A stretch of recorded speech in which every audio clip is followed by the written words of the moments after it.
ಕೃಷ್ಣ ಕೃಷ್ಣ ಕೃಷ್ಣ ಹರಿ ಹರಿ ಹರೆ ರಾಮ ರಾಮ ರಾಮ ಹರಿ ಹರಿ. ಹರೇ ಕೃಷ್ಣ ಪ್ರಭುಜಿ, ಧನ್ಯವಾದಗಳು. ಹರೇ ಕೃಷ್ಣ ಮಾತೆ, ಧನ್ಯವಾದಗಳು. ಓಂ ನಮೋ ಭಗವತೆ ವಾಸುದೇವಾಯ. ಓಂ ನಮೋ ಭಗವತೆ ವಾಸುದೇವಾಯ. ಓಂ ನಮೋ ಭಗವತೆ ವಾಸುದೇವಾಯ. ಓಂ ನಮೋ ಭಗವತೆ ವಾಸುದೇವಾಯ. ಓಂ ನಮೋ ಭಗವತೆ ವಾಸುದೇವಾಯ. ಓಂ ನಮೋ ಭಗವತೆ ವಾಸುದೇವಾಯ. ನಾರಾಯಣಂ ನಮಸ್ಕೃತ್ಯ ನಾರಾಯಣಂ ನಮಸ್ಕೃತ್ಯ ನರಂ ಚೈವ ನರಂ ಚೈವ ನರೋತ್ತಮಂ ದೇವೀಂ ಸರಸ್ವತೀಂ ವ್ಯಾಸಂ ದೇವೀಂ ಸರಸ್ವತೀಂ ವ್ಯಾಸಂ ತತೋ ಜಯಮುದೀರಯೇತ್. ತತೋ ಜಯಮುದೀರಯೇತ್. ನಷ್ಟಪ್ರಾಯೇಷು ಅಭದ್ರೇಷು ನಷ್ಟಪ್ರಾಯೇಷು ಅಭದ್ರೇಷು ನಿತ್ಯಂ ಭಾಗವತ ಸೇವಯಾ ನಿತ್ಯಂ ಭಾಗವತ ಸೇವಯಾ ಭಗವತಿ ಉತ್ತಮ ಶ್ಲೋಕೆ ಭಗವತಿ ಉತ್ತಮ ಶ್ಲೋಕೆ ಭಕ್ತಿರ್ಭವತಿ ನೈಷ್ಟಿಕಿ. ಭಕ್ತಿರ್ಭವತಿ ನೈಷ್ಟಿಕಿ. ಲಾಸ್ಟ್ ಟೈಮು 5ನೇ ಅಧ್ಯಾಯ ಪ್ರಾರಂಭಿಸಿದ್ವಿ ನಾವು. ಸೊ ಮೊದಲ ಭಾಗ ವಿದುರರು ಮೈತ್ರೇಯ ಮುನಿಗಳನ್ನ ಭೇಟಿ ಮಾಡಿದ್ಮೇಲೆ ಅವ್ರು ಕೇಳಿದ ಪ್ರಶ್ನೆಗಳು. ಸೊ ಬಹಳ ಪ್ರಶ್ನೆಗಳು ಕೇಳಿದ್ರು ಅವರು. ಆಕ್ಚುಲಿ ಅವರು ಭೇಟಿ ಮಾಡಿದಾಗ ಇದ್ರ ಮುಂಚೆ ಭೇಟಿ ಮಾಡಿದ್ದವರು ಯಾರು ಭೇಟಿ ಮಾಡಿದ್ರು? ಮೈತ್ರೇಯರನ್ನು ಭೇಟಿ ಮಾಡೋ ಮುಂಚೆ ಅವರು ವಿದುರರು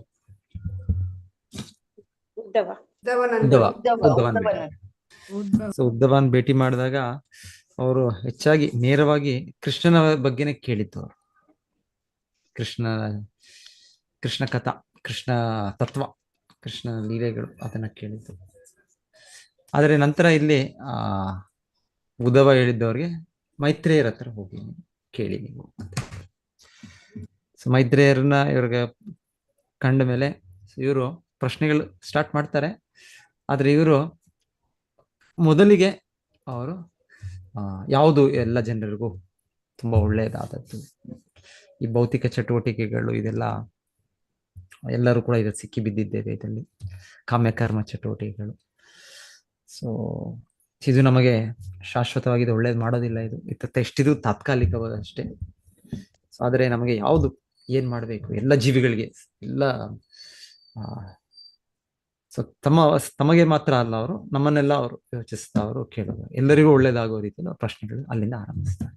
ಮತ್ತೆ ಅವ್ರು ಕೇಳ್ತಾರೆ ಭಗವಂತನು ಹೇಗೆ ಸೃಷ್ಟಿ ಮಾಡೋದು, ಭಗವಂತನು ಹೇಗೆ ಇದನ್ನ ಪಾಲಿಸೋದು, ಇದನ್ನ ಲಯ ಆಗೋದು, ಮತ್ತೆ ಭಗವಂತನ ಈ ಪುರುಷ ಅವತಾರಗಳು, ಇದಕ್ಕೆ ಸಂಬಂಧವಾದ ಅವತಾರಗಳು ಸೃಷ್ಟಿಗೆ, ಮತ್ತೆ ಭಗವಂತನ ಬೇರೆ ಬೇರೆ ಅವತಾರಗಳು ಕೂಡ ಬಗ್ಗೆ, ಮತ್ತೆ ಅವರು ಪ್ರತಿ ಜೀವಿಗಳು ಈ ಸೃಷ್ಟಿಯಲ್ಲಿ ಬೇರೆ ಲೋಕಗಳಲ್ಲಿರೋದು, ನಾವು ಕರ್ಮದ ಪ್ರಭಾವದಿಂದ, ನಮ್ಮ ಸ್ವಭಾವದ ಪ್ರಭಾವದಿಂದ, ಗುಣಗಳ ಪ್ರಭಾವದಿಂದ, ಕಾಲಶಕ್ತಿ, ಸೊ ಇದೆಲ್ಲಾನು ಕೂಡ ಅವರು ಹೀಗೆ ಇರೋ ವ್ಯತ್ಯಾಸ, ಲೋಕಗಳು, ಜೀವಿಗಳು, ಸೊ ಅದ್ರ ಬಗ್ಗೆ ಎಲ್ಲ ಕೂಡ ಕೇಳ್ತಾರೆ.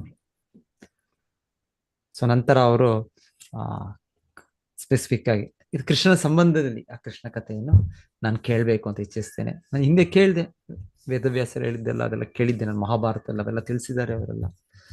ಸೊ ಆದ್ರೆ ಇನ್ನ ನನ್ಗೆ ಎಷ್ಟು ಕೇಳಿದ್ರು ಇನ್ನ ಕೇಳಬೇಕು ಅನ್ಸುತ್ತೆ. ಮತ್ತೆ ನೀವು ಪ್ರತ್ಯೇಕವಾಗಿ ಕೃಷ್ಣನಿಗೆ ಸಮರ್ಪಕವಾಗಿರೋ ಇದನ್ನ ವಿಷಯಗಳನ್ನು ತಿಳಿಸಿ ನನಗೆ.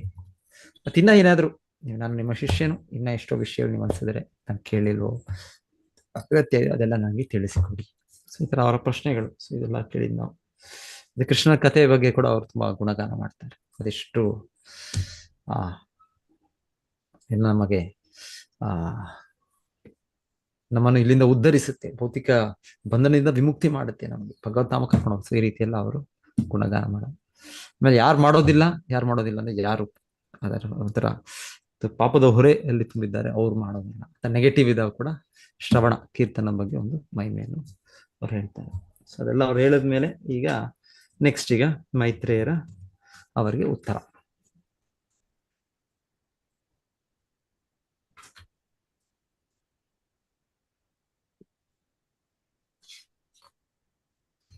ಶ್ರೀ ಶುಕ ಉವಾಚ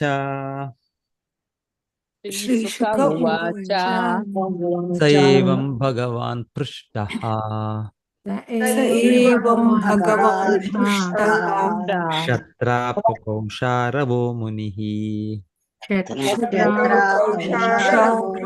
ಮುನಿಃ ಪುಂಸಾಂ ನಿಶ್ರೇಯಸಾರ್ಥೇನ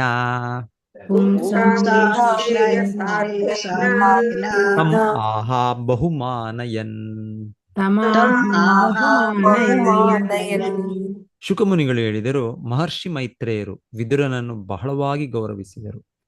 ವಿದುರನ ಪ್ರಾರ್ಥನೆಯಂತೆ ಜನರ ಮಹೋನ್ನತ ಕಲ್ಯಾಣದ ಸಲುವಾಗಿ ಮಾತನಾಡತೊಡಗಿದರು. ಜ್ಞಾನತಿಮಿರಾಂಧಸ್ಯ ಜ್ಞಾನಾಂಜನಶಲಾಕಯ ಚಕ್ಷುರುನ್ಮೀಲಿತಂ ಯೇನ ತಸ್ಮೈ ಶ್ರೀ ಗುರವೇ ನಮಃ. ನಮೋ ಓಂ ವಿಷ್ಣುಪಾದಾಯ ಕೃಷ್ಣಪ್ರೇಷ್ಠಾಯ ಭೂತಲೆ ಶ್ರೀಮತೆ ಭಕ್ತಿವೇದಾಂತ ಸ್ವಾಮೀತಿ ನಾಮಿನೇ. ನಮಸ್ತೆ ಸಾರಸ್ವತಿ ದೇವಿ ಗೌರವಾಣಿ ಪ್ರಚಾರೆ ನಿರ್ವಿಶೇಷ ಶೂನ್ಯವಾದಿ ಪಾಶ್ಚಾತ್ಯ ದೇಶಾರಿ. ಜಯ ಶ್ರೀ ಕೃಷ್ಣ ಚೈತನ್ಯ ಪ್ರಭು ನಿತ್ಯಾನಂದ ಶ್ರೀ ಅದ್ವೈತ ಗದಾಧರ ಶ್ರೀವಾಸಾದಿ ಗೌರಭಕ್ತವೃಂದ. ಹರೇ ಕೃಷ್ಣ ಕೃಷ್ಣ ಕೃಷ್ಣ ಹರೇ ಹರೇ, ಹರೇ ರಾಮ ರಾಮ ರಾಮ ಹರೇ ಹರೇ.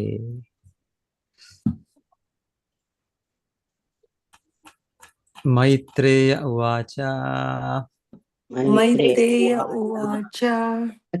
ಸಾಧು ಪೃಷ್ಟಂ ತ್ವಯಾ ಸಾಧೋ ಲೋಕಾನ್ ಸಾಧ್ವನುಗೃಹೀಣಾಥ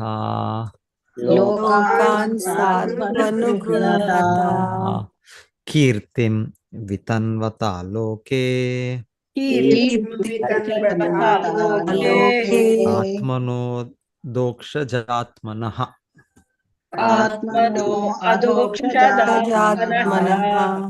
ಶ್ರೀ ಮೈತ್ರೇಯರು ಹೇಳಿದರು, ಓ ವಿದುರನೇ, ನಿನಗೆ ಸಕಲ ಯಶಸ್ಸುಗಳುಂಟಾಗಲಿ. ಎಲ್ಲ ಸದ್ಗುಣಗಳಲ್ಲಿ ಯಾವುದು ಹಿರಿದೆಂದು ನೀನು ನನ್ನನ್ನು ಕೇಳಿರುವೆ. ಅದರಿಂದಾಗಿ ನೀನು ನನಗೆ ಮತ್ತು ಜಗತ್ತಿಗೆ ಎರಡಕ್ಕೂ ದಯೆ ತೋರಿದ್ದೀಯೇ. ಏಕೆಂದರೆ ನಿನ್ನ ಮನಸ್ಸು ಸದಾ ಅಧೋಕ್ಷಜನ ವಿಚಾರಗಳಲ್ಲಿ ಮಗ್ನವಾಗಿರುತ್ತದೆ. ಸೊ ಅವರು ಧನ್ಯವಾದಗಳನ್ನ ಅರ್ಪಣೆ ಮಾಡ್ತಾ ಇದ್ದಾರೆ. ಸೊ ನಿಮ್ಮಂತ ಉತ್ತಮವಾದ ಪ್ರಶ್ನೆ. ಸೊ ಎಲ್ಲರಿಗೂ ಲೋಕಕ್ಕೆ ಕಲ್ಯಾಣವಾಗುವ ರೀತಿಯಲ್ಲಿ, ಅವ್ರಿಗೆ ಅಷ್ಟೇ ಅಲ್ಲ ನನಗೂ ಕೂಡ. ಈಗ ಮೈತ್ರೇಯ ಇದನ್ನೆಲ್ಲ ವಿವರಿಸ್ತಾರೆ. ಸೊ ಅವರು ಕೂಡ ಈಗ ಭಗವಂತನ ಮೇಲೆ ಅವನು ಮನಸ್ಸನ್ನು ಅವರು ಇದರಿಂದ ಅವರು ಕೀರ್ತನೆ ಮಾಡ್ತಾರೆ. ಈಗ ಹೇಳ್ತಾರೆ ಭಗವಂತನಿಗೆ. ಸೊ ಹೇಳ್ತಾರೆ, ಧನ್ಯವಾದಗಳು ನೀ ಪ್ರಶ್ನೆಗಳು ನನಗೆ ಕೇಳೋದು. ನಿಮ್ಮಿಂದ ಅದೇನು ದೊಡ್ಡ ವಿಷಯ ಅಲ್ಲ, ಯಾಕಂದ್ರೆ ನಿಮ್ಮ ಮನಸ್ಸು ಸದಾ ಅಧೋಕ್ಷಜನ ವಿಚಾರಗಳಲ್ಲಿ ಮಗ್ನವಾಗಿರುತ್ತದೆ. ಸೊ ನಾವು ಈ ಅಧ್ಯಾಯದ ಪ್ರಾರಂಭದಲ್ಲಿ ಕೇಳಿದಾಗ ಅವರು ಅಚ್ಯುತ ಭಾವ ಏನ್ ಹೇಳಿದ್ರು, ಅಚ್ಯುತ ಭಾವ. ವಿದುರರು ಯಾವಾಗ್ಲೂ ಅಚ್ಯುತನ ಭಾವದಲ್ಲಿದ್ದಾರೆ, ಸಮಾಧಿಯಲ್ಲಿದ್ದಾರೆ ಅಂತ ಅಲ್ಲಿ ಪ್ರಾರಂಭ ಮಾಡಿದ್ವಿ ಅಧ್ಯಾಯ. ಸೊ ಅದೇ ರೀತಿ ಇಲ್ಲಿ ಮೈತ್ರೇಯರು ಕೂಡ ಹೇಳ್ತೇವೆ, ನೀನು ಯಾವಾಗಲೂ ನಿನ್ನ ಮನಸ್ಸು ಭಗವಂತನ ಕೃಷ್ಣನ ಮೇಲೆ ಇದೆ ನೀನು, ಹಾಗಾಗಿ ನೀನು ಈ ಪ್ರಶ್ನೆಗಳು ಕೇಳ್ತಾ ಇದೆಯಾ ಅಂತ ಅವರು ಹೇಳ್ತಾ ಇದ್ದಾರೆ.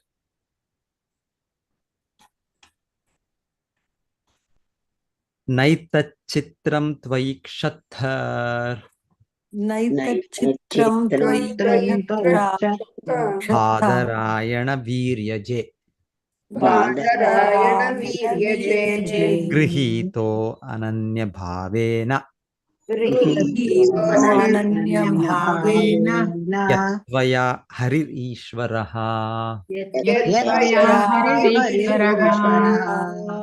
ಓ ವಿದುರ, ನೀನು ಶ್ರೀಕೃಷ್ಣನನ್ನು ಒಂದೇ ಮನಸ್ಸಿನಿಂದ ಒಪ್ಪಿರುವುದರಲ್ಲಿ, ಅಂಗೀಕರಿಸುವುದರಲ್ಲಿ ಆಶ್ಚರ್ಯವೇನೂ ಇಲ್ಲ. ಏಕೆಂದರೆ ನೀನು ವೇದವ್ಯಾಸರ ವೀರ್ಯದಿಂದ ಹುಟ್ಟಿದ್ದೀಯೇ. ಸೊ ಇವರಿಗೆ ಗೊತ್ತು, ವಿದುರರ ನಿಜವಾದ ಸ್ಥಿತಿ ಗೊತ್ತು ಅವ್ರಿಗೆ. ಸೊ ಅವರ ಜನ್ಮ ಹೇಗಾಗಿದೆ, ಅವರು ಜನ್ಮದ ಹಿಂದೆ ಹೇಗೆ ಇದ್ರು, ಸೊ ಅದ್ರ ಬಗ್ಗೆ ಕೆಲವು ಶ್ಲೋಕಗಳಲ್ಲಿ ಅವರು ವಿದುರನ ಮಹತ್ವವನ್ನು ನಮಗೆ ತಿಳಿಸ್ತಾರೆ. ವಿದುರನ ಗುಣಗಾನ ಮಾಡ್ತಾ ಇದ್ದಾರೆ. ವಿದುರ ಸಾಮಾನ್ಯ ವ್ಯಕ್ತಿ ಅಲ್ಲ, ವಿದುರ ಮಹಾತ್ಮ ವಿದುರ ಇವರು ಭಗವಂತನ ಶುದ್ಧ ಭಕ್ತರು, ಸಾಕ್ಷಾತ್ ಯಮರಾಜರು. ಸೊ ಹಾಗೆ ಇವಾಗ ಅವರ ಹಿನ್ನೆಲೆ ಹೇಳ್ತಾ ಇರೋದು, ನೀನು ಈ ಭೌತಿಕ ಜಗತ್ತಿಗೆ ಇಲ್ಲಿ ಈಗ ಈ ಭೂಲೋಕದಲ್ಲಿ ಇವಾಗ ಈ ಜನ್ಮ ತಾಳಿದ್ದು ಕೂಡ ಯಾರು ನಿನ್ನ ತಂದೆ? ಬಾದರಾಯಣ, ವೇದವ್ಯಾಸರು, ಅವರ ವೀರ್ಯದಿಂದ ನೀನು ಹುಟ್ಟಿ ಬಂದದ್ದು. ಸೊ ಯಥಾ ರಾಜ ತಥಾ ಪ್ರಜಾ, ತಂದೆ ಹೇಗೆ ಮಗ ಹಾಗೆ. ಸೊ ಹಾಗೆ ಯಥಾ ಯೋನಿ ಯಥಾ ಬೀಜಂ. ಸೊ ಹೀಗೆ ಅವ್ರು ಹೇಳ್ತಾರೆ, ನಿಮ್ಮ ತಂದೆ ಸ್ವಂತ ದೊಡ್ಡ ವ್ಯಕ್ತಿ, ಸೊ ನೀವು ಅವರ ಇದರಿಂದ ವೀರ್ಯದಿಂದ ಹುಟ್ಟಿದ್ದೆ ನೀನು. ಸೊ ಪ್ರಭುಪಾದರು ಇಲ್ಲಿ ನಮ್ಗೆ ಆ ಗರ್ಭಾಧಾನ ಸಂಸ್ಕಾರ ಬಗ್ಗೆ ಸ್ವಲ್ಪ ಹೇಳ್ತಾ ಇದ್ದಾರೆ. ಗರ್ಭಾಧಾನ ಸಂಸ್ಕಾರ ಇದು ಮುಖ್ಯ. ಸೊ ಆಗಿರೋದ್ರಿಂದ ಆಟೋಮ್ಯಾಟಿಕ್ ಆಗಿ ಬರೋ ಪೀಳಿಗೆ ಕೂಡ ಅದೇ ಒಂದು ಆಧ್ಯಾತ್ಮಿಕ ಇದರಲ್ಲಿ ಬೆಳವಣಿಗೆ ಆಗುತ್ತೆ ಅಂತ ಹೇಳ್ತಾ ಇದ್ದಾರೆ. 20 ಮಾಂಡವ್ಯ ಶಾಪಾದ್ ಭಗವಾನ್ ಮಾಂಡವ್ಯ ಶಾಪಾದ್ ಭಗವಾನ್ ಪ್ರಜಾ ಸಂಯಮನೋ ಯಮಃ ಪ್ರಜಾ ಸಂಯಮನೋ ಯಮಃ ಭ್ರಾತು ಕ್ಷೇತ್ರೇ ಭುಜಿಷ್ಯಾಯಾಮ್ ಭ್ರಾತು ಕ್ಷೇತ್ರೇ ಭುಜಿಷ್ಯಾಯಾಮ್ ಜಾತಃ ಸತ್ಯವತಿ ಸುತಾತ್. ಸತ್ಯವತಿ ಸುತಾತ್. ನೀನು ಮಾಂಡವ್ಯ ಮುನಿಗಳ ಶಾಪದ ನಿಮಿತ್ತ ಈಗ ವಿದುರನಾಗಿರುವೆ ಎಂದು ನನಗೆ ತಿಳಿದಿದೆ. ಹಿಂದೆ ನೀನು ಜೀವಿಗಳ ಮರಣಾನಂತರದ ಮಹಾನಿಯಂತ್ರಕನಾದ ಯಮರಾಜನಾಗಿದ್ದೆ. ಸತ್ಯವತಿ ಪುತ್ರರಾದ ವೇದವ್ಯಾಸರಿಂದ ಅವರ ಸೋದರನ ಉಪಪತ್ನಿಯಲ್ಲಿ ನೀನು ಹುಟ್ಟಿದೆ. ಸೊ ಸಂಪೂರ್ಣ ಚರಿತ್ರೆ ಗೊತ್ತು ಅವರಿಗೆ. ವಿದುರ ದುರ್ಯೋಧನನಿಗೆ ಅರ್ಥ ಆಗ್ಲಿಲ್ಲ. ವಿದುರ ಏನ್ ವಿದುರ ಒಂದು ದಾಸಿಯ ಮಗ. ಸೊ ನನ್ನ ತಂದೆ ಅವರಿಗೆ ಆ ರೀತಿ ಅವರಿಗೆ ಇದು ಕೊಟ್ಟದ್ದು, ಸ್ಥಾನ ಕೊಟ್ಟದ್ದು, ಗೌರವ ಕೊಟ್ಟದ್ದು, ಅಧಿಕಾರ ಕೊಟ್ಟದ್ದು ಅಷ್ಟೇ. ಇಲ್ಲ ಅಂದ್ರೆ ಅವರು ಏನು ಪ್ರಯೋಜನ ಇಲ್ಲ. ಇದು ದುರ್ಯೋಧನ ದುಷ್ಟ ಅಸುರನ ಇದು ದೃಷ್ಟಿ. ಆದ್ರೆ ಮೈತ್ರೇಯ ಮಹರ್ಷಿಗಳು ಸಾಮಾನ್ಯ ವ್ಯಕ್ತಿ ಅಲ್ಲ, ಅವ್ರಿಗೆ ಗೊತ್ತು ಯಾರು ವಿದುರ ಅಂತ. ಪಾಂಡವರು ಕೂಡ ಗೊತ್ತಿತ್ತು ಅವ್ರಿಗೆ. ಪಾಂಡವರು ಯುಧಿಷ್ಠಿರ ಮಹಾರಾಜರು ನಂತರ ಇದೆಲ್ಲ ಆದ್ಮೇಲೆ ವಿದುರರು ವಾಪಸ್ ಹೋಗ್ತಾರೆ. ಯಾಕಂದ್ರೆ ಯಾಕೆ ಹೋಗ್ತಾರೆ ವಾಪಸ್ ಅವರು ಮತ್ತೆ ವಿದುರರು? ಇದೆಲ್ಲ ಇಷ್ಟು ಕೇಳ್ತಾರೆ. ಈಗ ಮೈತ್ರೇಯ ಜೊತೆ ಎಲ್ಲ ಭಾಗವತ ಎಲ್ಲ ವಿಷಯ ಎಲ್ಲ ಕೇಳ್ಬಿಟ್ಟು ತಿರ್ಗಾ ಅವ್ರು ವಾಪಸ್ ಅವರು ಹಸ್ತಿನಾಪುರ ಅರಮನೆ ಹೋಗ್ತಾರೆ. ಯಾಕೆ ಹೋಗ್ತಾರೆ? ಧೃತರಾಷ್ಟ್ರನ ಉದ್ಧರಿಸ್ಲಿಕ್ಕೆ ಹೋಗ್ತಾರೆ.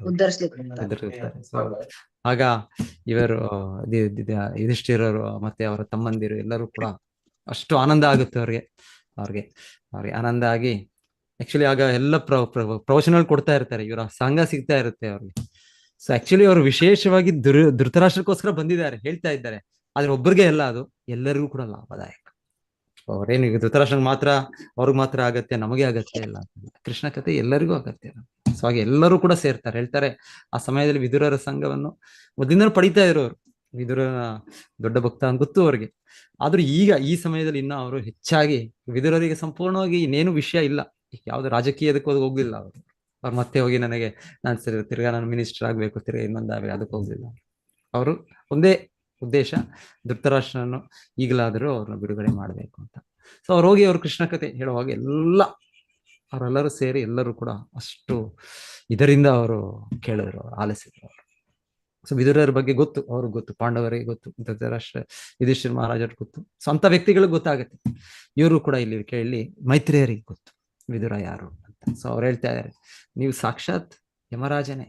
ಆದ್ರೆ ಒಂದು ಸಮಯದಲ್ಲಿ ಈ ಮಾಂಡವ್ಯ ಮುನಿ ಅಂತ ಹೇಳ್ತಾರೆ, ಒಂದ್ಸಲ ಮಾಂಡವ್ಯ, ಒಂದ್ಸಲ ಮಾಂಡುಕ್ಯ ಅಂತ ಹೇಳ್ತಾರೆ, ಬೇರೆ ಹೆಸರು 2-3 ಹೆಸರುಗಳು ಇದ್ದಿದ್ದೇನೋ ಅವ್ರಿಗೆ. ಸೊ ಆ ಮುನಿ ಇವರಿಗೆ ಶಾಪ ಕೊಟ್ಟಿತ್ತು. ಸೊ ಇದು ನಾವು ಕೇಳಿದ್ದೇವೆ, ಇದು ಎಲ್ಲರೂ ಗೊತ್ತಿರುತ್ತೆ ಸ್ಟೋರಿ. ಸೊ ಅವ್ರು ಚಿಕ್ಕ ಮಗುವಾಗಿದ್ದಾಗ ಮಾಂಡುಕ್ಯ ಮುನಿ ಏನೋ, ಸೊ ಆಗ ಒಂದು ಇರುವೆಗೇನೋ ಅವ್ರು ಇದು ಒಂದು ಹುಲ್ಲು ಕಡಿದು ಏನೋ ಒಂದು ಬಿದಿರು ಅದನ್ನೋ ಅವ್ರು ಇದು ಮಾಡಿರ್ತಾರೆ, ಅದರಿಂದ ಅದಕ್ಕೆ ನೋವು ಕೊಟ್ಟಿರ್ತಾರೆ. ಸೊ ಹೇಳ್ತಾರೆ ಅದರ ಇದಾಗಿ ಪ್ರತಿಕ್ರಿಯೆಯಾಗಿ ಮಾಂಡವ್ಯ ಮುನಿಗೆ ಮತ್ತೆ ಒಂದು ಸಮಯದಲ್ಲಿ ರಾಜನ ಇವರು ಬಂದು ಕರ್ಕೊಂಡು ಹೋಗ್ಬಿಡ್ತಾರೆ. ಕಳ್ಳನನ್ನು ಅವರು ಅಟ್ಟಿಸ್ಕೊಂಡು ಬರ್ತಾರೆ. ಆ ಕಳ್ಳನು ಮಾಂಡವ್ಯ ಮುನಿ ಅವರು ಆಶ್ರಮದಲ್ಲಿ ಇರ್ತಾನೆ.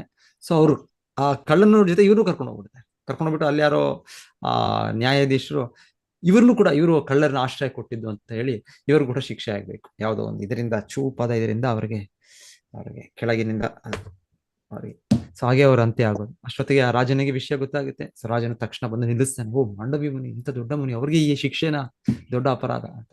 ಮತ್ತೆ ಮಾಂಡವ್ಯ ಮುನಿ ಹೇಳ್ತಾರೆ, ಸೀದಾ ನೇರವಾಗಿ ಯಮರಾಜ ಹತ್ರ ಹೋಗಿ ಯಮರಾಜ ಕೇಳ್ತಾರೆ, ಯಾಕೆ ನಾನೇನ್ ಮಾಡಿದೆ ನಾನು? ಯಮರಾಜನ್ ಹೇಳೋದು, ಇಲ್ಲ ಇಲ್ಲ, ಚಿಕ್ಕ ಹುಡುಗನಾಗಿದ್ದಾಗ ನೀವು ಈ ತರ ಮಾಡಿದ್ರಿ, ನೀವು ಒಂದು ಇರುವೆಗೆ ಇದು ಕೊಟ್ರಿ, ನೀವು ಅದನ್ನ ಪ್ರತಿಕ್ರಿಯೆ ನೀವು ನೋಡಿ ಹೇಗೆ. ಸೊ ಇಮಿಡಿಯೇಟ್ ಆಗಿ ಮಾಂಡವಿ ಮುನಿ, ಇಲ್ಲ ಚಿಕ್ಕ ಮಗು ಆಗಿದ್ದಾಗ ಆ ಬುದ್ಧಿ ಇಲ್ಲ, ಇನ್ನೊಂದಿಲ್ಲ. ಸೊ ನೀನು ಬುದ್ಧಿ ಇಲ್ಲದೆ ಇರೋ ರೀತಿಯಲ್ಲಿ ನೀನು ಈ ತರ ತೀರ್ಪು ಮಾಡಿದ್ಯಾ, ನೀನು ಈ ರೀತಿ ನನಗೆ ಶಿಕ್ಷೆ ಕೊಟ್ಟಿದ್ಯಾ. ಆ ರೀತಿ ಒಂದು ಆತಂಕ ಅವ್ರಿಗೆ ಆಗ್ಲಿಲ್ಲ, ಅವ್ರಿಗೆ ಸಾವು ಬರ್ಲಿಲ್ಲ ಅವ್ರಿಗೆ, ಆದ್ರೆ ಆ ಸಿಚುವೇಶನ್, ಆ ಟೆನ್ಷನ್, ಆಂಗ್ಸೈಟಿ, ಆ ಒಂದು ಸ್ಥಿತಿ, ಅದೇ ಅವರು ಅನುಭವಿಸಿದ್ದೆ. ಅವ್ರು ಹೇಳ್ತಾರೆ, ಇದು ವಿನಾಕಾರಣ, ಏನು ಕಾರಣವಿಲ್ಲದೆ, ನನ್ನ ಕರ್ಮವಿಲ್ಲದೆ ನೀನು ಶಿಕ್ಷೆ ಕೊಟ್ಟದ್ದಲ್ಲ. ಸೊ ನೀನು ಬುದ್ಧಿವಂತನಲ್ಲ, ನೀನು ಒಬ್ಬ ದಡ್ಡನು. ನೀನು ದಡ್ಡನು ಅಂದ್ರೆ ನೀನು ಆ ಸ್ವಭಾವಕ್ಕೆ ನಿನಗೆ ಶಾಪ, ಶೂದ್ರ ಜನ್ಮ ನೀನು ತಾಳ್ಬೇಕು. ಸೊ ಶೂದ್ರ ಜನ್ಮ ತಾಳಿದ್ರು, ಆದ್ರೆ ಸಾಮಾನ್ಯ ಶೂದ್ರ ಅಲ್ಲ. ಇವರು ಶುದ್ಧ ಭಕ್ತರು ಇವರು. ಅವರು ಕೃಷ್ಣ ಪ್ರಜ್ಞೆದು ಅವ್ರದ್ದು ಹಾಗೇ ಇತ್ತು, ಹಾಗೇತು. ಅವ್ರಿಗೇನು ಅದೇನೋ ಅವ್ರ ಹತ್ರ ಜನ್ಮ ಒಂಥರ ಆತರ ದಾಸಿ ಮಗನಾಗಿ ಅವ್ರು ಹುಟ್ಟಿದ್ರು. ಅವರು ಅದೇನೋ ಅವ್ರಿಗೆ ಅವ್ರ ಭಕ್ತಿಗೆ ಏನೋ ಅಡಚಣೆ ಆಗಲಿಲ್ಲ ಅವ್ರಿಗೆ. ಇನ್ನ ಆಕ್ಚುಲಿ ಹೇಳ್ತಾರೆ, ಶ್ರೀಲ ಪ್ರಭುಪಾದ್ ಚೆನ್ನಾಗಿ ಹೇಳ್ತಾರೆ, ತುಂಬಾ ಯಮರಾಜರದು ಕೆಲಸ ತರ ಹೇಗೆ ಅಂದ್ರೆ ಡ್ಯೂಟಿ. ಎಷ್ಟೋ ದೇವತೆಗಳಿದ್ದಾರೆ, ಎಷ್ಟೋ ಮಹಾತ್ಮರಿದ್ದಾರೆ, ಕೃಷ್ಣ ಆಪ್ತ ಭಕ್ತರಿದ್ದಾರೆ. ಆದ್ರೆ ಯಮರಾಜನ್ ಕೊಟ್ಟಿರೋ ಡ್ಯೂಟಿ ಒಂಥರ ವಿಶೇಷವಾದ ಡ್ಯೂಟಿ. ವಿಶೇಷವಾದ ಡ್ಯೂಟಿ ಅಂದ್ರೆ ಎಲ್ಲ ನಮ್ಮಂತ ಎಲ್ಲ ಕ್ರಿಮಿನಲ್ಸ್ ಯಾರು ಜೈಲ್ಗೆ ಯಾರು ಹೋಗ್ತಾರೆ, ಜೈಲ್ಗೆ ಹೋಗೋದಿಲ್ಲ, ಎಲ್ಲ ಪಿಕ್ ಪಾಕೆಟ್, ಮರ್ಡರರ್ಸು, ಎಲ್ಲ ಕರಪ್ಷನ್, ಚೀಟಿಂಗು, ಎಲ್ಲ ಏನೇನ್ ಮಾಡಬಾರ್ದು ಅಂತ ಒಂದು ಇವರೇ ಹೋಗೋದು. ಹಾಗೆ ಭೌತಿಕ ಜಗತ್ತಿನಲ್ಲಿ ನಾವೆಲ್ಲ ಈ ತರ ಇರೋರೇ ಮೊದಲ ಸ್ವಭಾವ. ಅದರಲ್ಲೂ ಕೂಡ ಯಮಲೋಕಕ್ಕೆ ಹೋಗ್ತಾ ಇದೆ, ಹೋಗುವಾಗ ನಾವು ಇನ್ನ ಎಲ್ಲ ನಂಬರ್ 1, ನಂಬರ್ 2, ನಂಬರ್ ಈ ಕೆಲಸಗಳೇ ನಮ್ದು. ಸೊ ಆಗಿರುವಾಗ ಅವ್ರ ಜೊತೆಗೆ ಯಮರಾಜನ್ಗೆ ಒಂಥರ ಕೆಲ್ಸಾನೇ ಹೇಳ್ಬೇಕು ಅಂದ್ರೆ, ಕೃಷ್ಣ ಕೃಷ್ಣ ಕೊಟ್ಟಿರೋದು ಅದು ಅವ್ರಿಗೆ ಸೇವೆ ಮಾಡ್ತಾ ಇದ್ದಾರೆ. ಇಲ್ಲ ಅಂದ್ರೆ ಅದೊಂಥರ ಸರಿ, ಅಷ್ಟು ನಾಟ್ ಎ ಹ್ಯಾಪಿ, ಒಂದು ಆನಂದದ ಸೇವೆ ತರ ಅಲ್ಲ. ಸೊ ಅದಕ್ಕೆ ಅವ್ರಿಗೆ ಅಟ್ಲೀಸ್ಟ್ ಸ್ವಲ್ಪ ಟೈಮಿಗೆ ಅವ್ರಿಗೆ ಈ ರೀತಿ ಶಾಪದ ಮೂಲಕ ಅವ್ರಿಗೆ ಅಲ್ಲಿಂದ ಮುಕ್ತಿ ಕೊಟ್ಟು, ಅವ್ರ ಇದರಿಂದ ಬಂದು ಈಗ ವಿದುರನಾಗಿ, ನೀವು ಭಕ್ತನಾಗಿ ನೀನು ಈ ತರ ಪ್ರಚಾರ ಎಲ್ಲ ಮಾಡಿದ್ರು. ಧೃತರಾಷ್ಟ್ರನಿಗಿಂತ ಬಹಳ ಪ್ರಚಾರ ಮಾಡಿದ್ರು ಅವರು. ಸೊ ಅವ್ರ ಉಪದೇಶ, ಸೊ ಈಗಾದ್ರೂ ನೀವು ಕೃಷ್ಣ ಪ್ರಜ್ಞೆಯನ್ನ ಪ್ರಚಾರ ಮಾಡು, ಈ ರೀತಿ ಎಲ್ಲ. ಹಾಗಾಗಿ ಅವ್ರಿಗೆ ಒಂದು ಅವಕಾಶ ಅಂತ ಹೇಳ್ತಾರೆ ವಿದುರರಿಗೆ. ಅವ್ರಿಗೆ ಭಗವಂತನ ಒಂದು ಸಂಕಲ್ಪದಿಂದ ಅವ್ರಿಗೆ ಈ ರೀತಿ ಶಾಪ ಆಗೋದು. ಇಲ್ಲಾಂದ್ರೆ ಆ ರೀತಿ ಶಾಪ ಆಗೋದು ಕೂಡ ಅದೊಂದು ಯಮರಾಜನಿಂದ ಆತರ ತಪ್ಪಾಗ್ಲಿಕ್ಕೆ ಸಾಧ್ಯ ಇಲ್ಲ. ಏನೋ ಒಂದು ಭ್ರಮೆ, ಕೃಷ್ಣನ ಒಂದು ಮೋಹಶಕ್ತಿ ಆತರ ಅವ್ರಿಗೆ ಆ ರೀತಿ ಅವರ ಒಂದು ಚಿಕ್ಕ ಮಗುವಿಗೆ ನೀನು ಮಾಡಿದ್ದಕ್ಕೆ ನಿನಗೆ ಪ್ರತಿಕ್ರಿಯೆ ಅಂತ ಅವ್ರು ಹೇಳೋದು ಹಾಗೆ ಆಗುತ್ತೆ. ಇಲ್ಲಾಂದ್ರೆ ಯಮರಾಜರಿಗೆ ಅದು ಆಗೋದು ಕೂಡ ಅಸಾಧಾರಣ. ಅಷ್ಟು ಅದು ಸ್ವೀಕಾರ ಮಾಡೋದು ಕಷ್ಟ. ಭವಾನ್ ಭಾಗವತೋ ನಿತ್ಯಂ ಸಮ್ಮತಃ ಸಾನುಗಸ್ಯಃ ಯಸ್ಯ ಜ್ಞಾನೋಪದೇಶಾಯ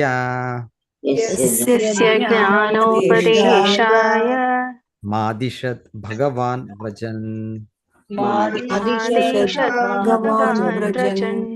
ನೋಡಿ ಇಲ್ಲಿ ಹೇಳ್ತಾ ಇರೋರು, ನೀನು ದೇವೋತ್ತಮ ಪರಮಪುರುಷನ ಶಾಶ್ವತ ಸಹಚರರಲ್ಲಿ ಒಬ್ಬನಾಗಿದ್ದೀಯೇ.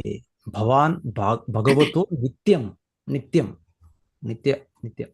ಶ್ರೀಕೃಷ್ಣನು ತನ್ನ ಧಾಮಕ್ಕೆ ಹಿಂದಿರುಗಿದಾಗ ನಿನಗಾಗಿ ತನ್ನ ಉಪದೇಶಗಳನ್ನು ನನ್ನಲ್ಲಿ ಬಿಟ್ಟು ಹೋದನು.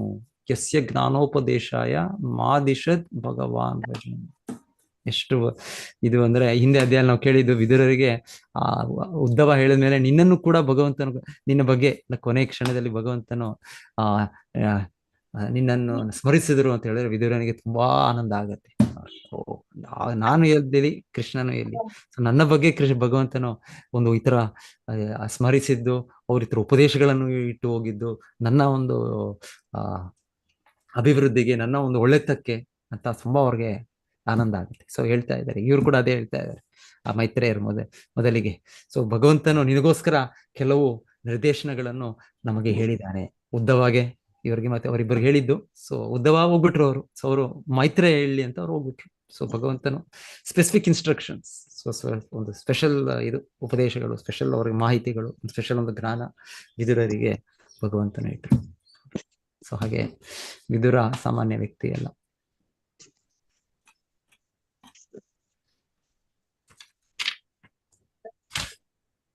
ಅತಥೇ ಭಗವಲ್ಲೀಲಾ.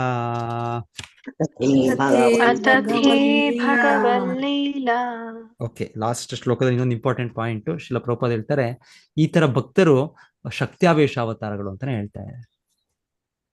ಯಮರಾಜ್, ವಿದುರ ಇಂಥವರು ಶುದ್ಧ ಭಕ್ತರು, ಆಚಾರ್ಯರು ಬರ್ತಾರೆ. ಇಲ್ಲಾಂದ್ರೆ ಈ ರೀತಿಯ ಒಂದು ಉನ್ನತ ಸ್ಥಾನದವ್ರನ್ನ ಅವರು ಶಕ್ತ್ಯಾವೇಶ ಅವತಾರಗಳಂತ ಅವ್ರನ್ನ ಭಾವಿಸ್ಬೋದು ನಾವು. ಸೊ ಅವ್ರನ್ನ ಸ್ವೀಕರಿಸ್ಬೋದು ಅಂತ ಹೇಳ್ತಾ ಇದ್ದಾರೆ.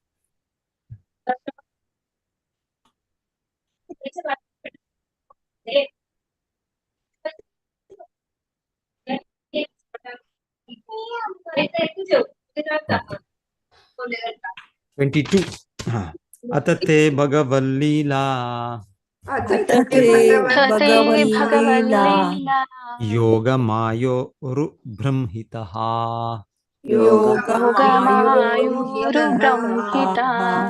ವಿಶ್ವಸ್ಥಿತ್ಯುದ್ಭವಾಂತಾರ್ಥ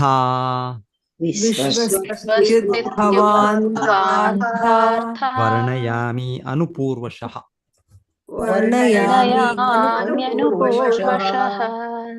ಆದ್ದರಿಂದ ನಾನು ನಿನಗೆ ದೇವೋತ್ತಮ ಪುರುಷನ ಲೀಲೆಗಳನ್ನು ವಿವರಿಸುವೆನು.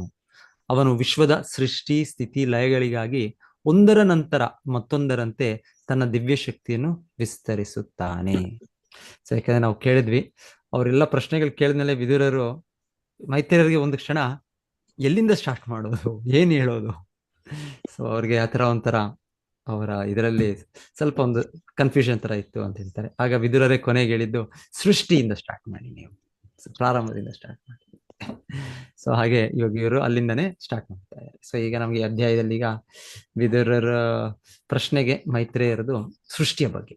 ಸೊ ಆಕ್ಚುಲಿ ಹಿಂದೆ ಆಗ್ಲೇ ಕೇಳ್ಬಿಟ್ಟಿದ್ದೇನು ಸೃಷ್ಟಿ ಬಗ್ಗೆ. ಸೊ ಎಲ್ಲಿ ಕೇಳಿದ್ದೇವೆ ನಾವು, ಭಾಗವತದಲ್ಲಿ ಕೇಳಿದ್ದೇನು ಸೃಷ್ಟಿ ಬಗ್ಗೆ, ಸೃಷ್ಟಿಯ ಇದು ಹೇಗೆ ನಡೆಯುತ್ತೆ, ಸೃಷ್ಟಿ ವಿಧಾನ, ಅದನ್ನಾಗ್ಲೇ ಕೇಳಿದ್ದೇವೆ ನಾವು. ಎಲ್ಲಿ ಯಾವ ಸ್ಕಂದದಲ್ಲಿ ಕೇಳಿದ್ದೇವೆ? ಎರಡನೇ ಸ್ಕಂದ. ಎಸ್. ಯಾರ ಸಂವಾದದಲ್ಲಿ ಕೇಳಿದ್ದೇವೆ? ಮುಖ್ಯವಾಗಿ ಬ್ರಹ್ಮನಾರದರ ಸಂವಾದ. ಸೊ ಬ್ರಹ್ಮನಾರದರ ಸಂವಾದ ಆಲ್ರೆಡಿ ಬಂದಿದೆ. ಸೊ ಅದನ್ನೇ ಮತ್ತೆ ಆಕ್ಚುಲಿ ಆಗಿ ಭಾಗವತದಲ್ಲಿ ಸೃಷ್ಟಿಯ ಬಗ್ಗೆ ಕೆಲವು ಕಡೆ ಬರುತ್ತೆ. 2ನೇ 3ನೇ ಸ್ಕಂದದಲ್ಲಿ ತುಂಬಾ ಬರುತ್ತೆ ಇದು. 2ನೇ ಸ್ಕಂದದಲ್ಲಿ ಒಂದ್ಸಲ, 3ನೇ ಸ್ಕಂದದಲ್ಲಿ 2-3 ಸಲ ಅಂತ ಹೇಳ್ತಾರೆ. ಮತ್ತೆ ಬರುತ್ತೆ ಸೃಷ್ಟಿಯ ಪ್ರಕ್ರಿಯೆ. ಸೊ ಸ್ವಲ್ಪ ಡಿಫ್ರೆನ್ಸಸ್ ಇರ್ಬೋದು ಪ್ರಕ್ರಿಯೆಯಲ್ಲಿ, ಅಲ್ಲಿ ಇಲ್ಲಿ ಹೇಳ್ತಾರೆ. ಒಂದೊಂದು ಎಂಫಸಿಸ್ ಒಂದ್ ಕಡೆ ಒಂದು ಕೊಡ್ತಾರೆ, ಒಂದು ಇದನ್ನು. ಇಲ್ಲ ಅಂದ್ರೆ ಮೋರರ್ಲೆಸ್ ಓಕೆ, ಎಲ್ಲ ಸಂಪೂರ್ಣ ಅರ್ಥ ಆಗುತ್ತೆ ಅಂತಿಲ್ಲ ನಮ್ಗೆ, ಆದ್ರೆ ಪ್ರಯತ್ನ ಪಡ್ಬೇಕು ನಾವು. ಕೃಷ್ಣ ನಮ್ಗೆ ಕೊಟ್ಟಿದ್ದಾನೆ, ಬುದ್ಧಿ ಕೊಟ್ಟಿದ್ದಾನೆ, ಜ್ಞಾನ ಕೊಟ್ಟಿದ್ದಾನೆ. ಸೊ ಇದನ್ನ ಮೆದುಳು ಕೊಟ್ಟಿದ್ದಾನೆ. ಸೊ ಉಪಯೋಗಿಸೋಣ ಅರ್ಥ ಮಾಡ್ಕೊಳ್ಳಿಕ್ಕೆ. ಅಂದ್ರೆ ಮುಖ್ಯವಾಗಿ ಇದು ಈ ಸೃಷ್ಟಿ ಅನ್ನೋದು ಆಕಸ್ಮಿಕ ಅಲ್ಲ. ಈ ಸೃಷ್ಟಿ ಅನ್ನೋದು ಕಾರಣ ಇದೆ. ಸೊ ಈ ಜಗತ್ತು ಸೃಷ್ಟಿಯಾಗಿದೆ, ಅದಕ್ಕೆ ಕಾರಣ ಇದೆ, ಭಗವಂತನಿದ್ದಾನೆ ಅದಕ್ಕೆ. ಅದೇನೋ ಒಂದು ಸ್ಫೋಟದಿಂದನೋ ಒಂದು ಇದರಿಂದ ಬಿಗ್ ಬ್ಯಾಂಗ್ ಇನ್ನೊಂದನ್ನು ಅದೇನೋ ಆಗೋಯ್ತು ಅಂತಲ್ಲ, ಅದಕ್ಕೆ ಕಾರಣ ಪರಮಪುರುಷನ ಮಾರ್ಗದರ್ಶನ ಇದೆ. ಅವನ ಇಚ್ಛೆ, ಅವನ ಇಚ್ಛೆ ಅಂದ್ರೆ, ಸೊ ಹೇಳ್ತಾರೆ, ಬಹಳ ಚೆನ್ನಾಗಿ ಹೇಳ್ತಾ ಇದ್ರು. ನಾವು ಏನಾದ್ರು ಸೃಷ್ಟಿ ಮಾಡ್ಬೇಕು ಅಂದ್ರೆ ನಾವೇನೋ ಬಿಲ್ಡಿಂಗ್ ಕಟ್ತೀವೋ, ಈಗ ಟೆಂಪಲ್ ಕಟ್ತೀವಿ. ಸೊ ಇನ್ನೊಂದು ಏನೇನು ಮಾಡಿದ್ರೆ ನಮ್ಗೆ ಏನೋ ಉದ್ದೇಶ ಏನೋ ಪ್ರಾಜೆಕ್ಟ್, ಅದರಿಂದ ಏನೋ ಲಾಭ ಬೇಕು, ನಮ್ಗೆ ಏನೋ ಬೇಕು. ಸೊ ಕೃಷ್ಣನಿಗೆ ಏನ್ ಬೇಕು ಈ ಸೃಷ್ಟಿಯಿಂದ? ಏನ್ ಬೇಕು ಕೃಷ್ಣನಿಗೆ ಈ ಸೃಷ್ಟಿಯಿಂದ? ಕೃಷ್ಣನಿಗೆ ಏನೋ ಬೇಕಾ ಇದರಿಂದ? ಭೌತಿಕ ಜಗತ್ತಿನಿಂದ ನಮ್ಮ ಈ ರೀತಿ ಕೃಷ್ಣನಿಗೆ ಏನೋ ಬೇಕಾ ಇಲ್ಲಿಂದ? ಮತ್ತೆ ಯಾಕೆ ಕೃಷ್ಣ ಸೃಷ್ಟಿ ಮಾಡ್ತಾರೆ? ಸೊ ಯಾಕೆ ಕೃಷ್ಣ ಸೃಷ್ಟಿ ಮಾಡೋದು? ಸೃಷ್ಟಿ ಬೇಕಾಗಿಲ್ಲ, ಮಾಡೋದೇ ಬೇಕಾಗಿ, ಅಗತ್ಯನೇ ಇಲ್ಲ ಇದ್ರ. ಹಾಗಾಗಿ ಆ ಮಹಾವಿಷ್ಣು ಒಂದೊಂದ್ಸಲ ಎಲ್ಲ ಸಂಪೂರ್ಣ ವಿಶ್ವವನ್ನು ತನ್ನೊಳಗೆ ಇಟ್ಕೊಂಡ್ಬಿಟ್ಟು, ಸೃಷ್ಟಿ ಇಲ್ಲ, ಭೌತಿಕ ಸೃಷ್ಟಿನೇ ಇಲ್ಲ, ಅಸ್ತಿತ್ವನೇ ಇಲ್ಲ. ಒಮ್ಮೊಮ್ಮೆ ಭಗವಂತನ ಮತ್ತೆ ಸೃಷ್ಟಿ ಮಾಡ್ತಾನೆ. ಅವನಿಗೆ ಅಗತ್ಯ ಇಲ್ಲ, ಸೃಷ್ಟಿ ಮಾಡೋರಿಗೆ ಸೃಷ್ಟಿಕರ್ತನಿಗೆ ಅಗತ್ಯ ಇದೆ. ನಮ್ಗೆ ಅಗತ್ಯ ಇದೆ. ಅಯ್ಯೋ ನಮ್ಗೆ ಬಿಲ್ಡಿಂಗ್ ಬೇಕು, ನಮ್ಗೆ ಮನೆ ಬೇಕು, ನಮ್ಗೆ ಇನ್ನೊಂದೇನೋ ಜಾಬ್ ಬೇಕು, ಅದು ಆಫೀಸ್ ಸೃಷ್ಟಿ ಮಾಡ್ಬೇಕು, ಅಯ್ಯೋ ಕೆಲಸ ಬೇಕು, ನಮ್ಗೆ ನಾವೇನ್ ಮಾಡಿದ್ರು ನಮ್ಗೆ ಬೇಕು, ಉದ್ದೇಶ ಇದೆ ನಮ್ಗೆ, ಅದರಿಂದ ಲಾಭ ಪಡಿಬೇಕು. ಕೃಷ್ಣನಿಗೆ ಏನ್ ಲಾಭ ಪಡಿಬೇಕು? ಕೃಷ್ಣನು ಆತ್ಮಾರಾಮ, ಮತ್ತೆ ಯಾಕೆ ಕೃಷ್ಣ ಸೃಷ್ಟಿ ಮಾಡ್ತಾನೆ? ಶುದ್ಧಾತ್ಮರಿಗೆ ಒಂದು ಅವಕಾಶ ಕೊಟ್ಟು ತನ್ನ ನಮಗೋಸ್ಕರ ಕೃಷ್ಣನು. ಸೊ ನಾವು ಎಷ್ಟಿದ್ರು ಕೃಷ್ಣನ ಮಮೈವ ಅಂಶ, ಕೃಷ್ಣ ವಿಭಿನ್ನ ಅಂಶ ನಾವು. ಸೊ ಅವನ ಇದು ಹಾಗೆ ನಮಗೋಸ್ಕರ ಕೃಷ್ಣ ಸೃಷ್ಟಿ ಮಾಡ್ತಾನೆ. ಇದು ಒಂದ್ ಕಾರಣ. ಇನ್ನೊಂದು ಕಾರಣ ಸೊ ನಾವೆಲ್ಲ ಈಗ ಏನ್ ಮಾಡೋದು, ಈ ರೀತಿ ಸ್ವಭಾವದವರು. ಸೊ ಅಲ್ಲಿ ಒಳ್ಳೆ ಶುದ್ಧ ಭಕ್ತರಿದ್ದಾರೆ, ಎಲ್ಲಿ ವೈಕುಂಠ ಲೋಕದಲ್ಲಿ. ಸೊ ನಾವಲ್ಲಿದ್ರೆ ನಾವು ಅವ್ರಿಗೆ ಡಿಸ್ಟರ್ಬ್ ಮಾಡ್ತೀವಿ. ಸೊ ಅದಕ್ಕೋಸ್ಕರ ಅವ್ರಿಗೆ ಯಾರು ಕೃಷ್ಣನಿಗೆ ವಿಧೇಯರಾಗಿ ಅವರು ಶುದ್ಧ ಆತ್ಮರಿದ್ದಾರೆ ಅವ್ರಿಗೆ ಡಿಸ್ಟರ್ಬೆನ್ಸ್ ಆಗ್ಬಾರ್ದು ಅಂತ ಕೃಷ್ಣ ಅವ್ರನ್ನು ನಮ್ಮನ್ನು ಸಪರೇಟ್ ಮಾಡ್ಬಿಟ್ಟಿದ್ದಾರೆ, ನಮ್ಗೆ ಇಲ್ಲಿ ಕಳಿಸ್ಬಿಟ್ಟು. ಸೊ ನೀವು ನಿಮ್ಮ ಸ್ವಭಾವದವರು, ನೀವೆಲ್ಲ ಜಗಳ ಮಾಡ್ಕೊಳ್ಳೋರು, ಎಲ್ಲ 420 ಕೆಲಸಗಳಿರೋರು ಎಲ್ಲರೂ ನೀವು ಹೋಗಿ, ನೀವು ಒಂದು ಕಡೆ ನೀವು ಜೈಲಲ್ಲಿ ನೀವು ಹೋಗಿ ತಿದ್ದುಪಡಿ ಮಾಡ್ಕೊಂಡು ಬನ್ನಿ ಅಂತ ನಮ್ಮನ್ನ ಅವ್ರಿಗೆ ಡಿಸ್ಟರ್ಬ್ ಆಗ್ಬಾರ್ದು ಅಂತ ಕೃಷ್ಣ ಇನ್ನೊಂದು ರೀಸನ್ ಹೀಗೆ ಸೃಷ್ಟಿ ಮಾಡ್ತಾನೆ ಅಂತ ಹೇಳ್ತಾರೆ.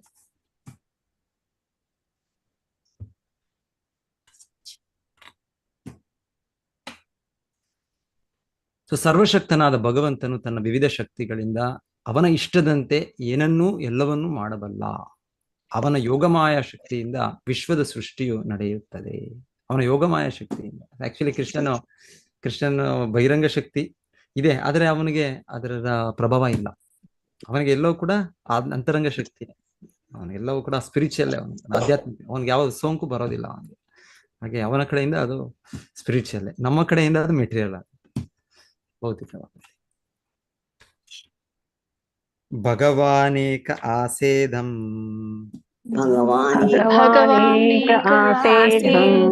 ಅಗ್ರ ಆತ್ಮಾತ್ಮಾ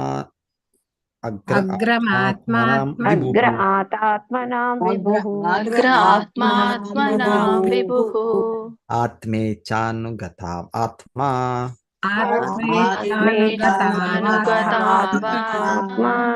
ನಾನಾಮತಿ ಉಪಲಕ್ಷಣಃ.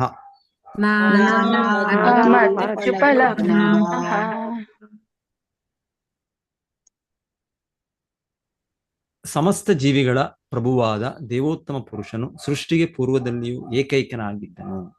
ಅವನ ಇಚ್ಛೆಯಿಂದ ಮಾತ್ರವೇ ಸೃಷ್ಟಿಯು ಸಂಭವಿಸುತ್ತದೆ. ಪುನಃ ಪ್ರತಿಯೊಂದು ಅವನಲ್ಲಿ ಲೀನವಾಗುತ್ತದೆ. ಈ ಪರಮಾತ್ಮನನ್ನು ಬೇರೆ ಬೇರೆ ಹೆಸರುಗಳಿಂದ ಸೂಚಿಸಲಾಗಿದೆ. ನಾನಾಮತಿ ಉಪಲಕ್ಷಣ.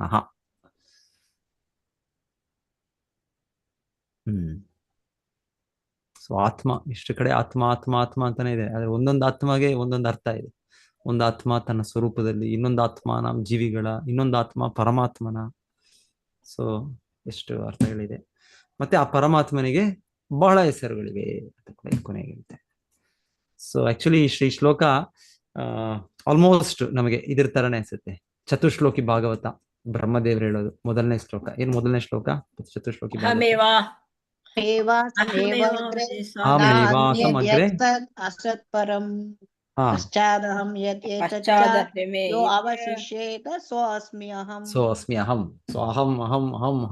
ಎಷ್ಟು ಸಲ ಬರುತ್ತೆ ಅಹಂ ಅಲ್ಲಿ? 3 ಸರಿ ಬರುತ್ತೆ. 3 ಸಲ ಬರುತ್ತೆ. ಸೊ ಕೃಷ್ಣನು ನಾನೇ ಮೊದಲಿಗಿದ್ದದ್ದು, ನಾನಿದ್ದಾಗ ಯಾವುದು ಕೂಡ ಇರ್ಲಿಲ್ಲ.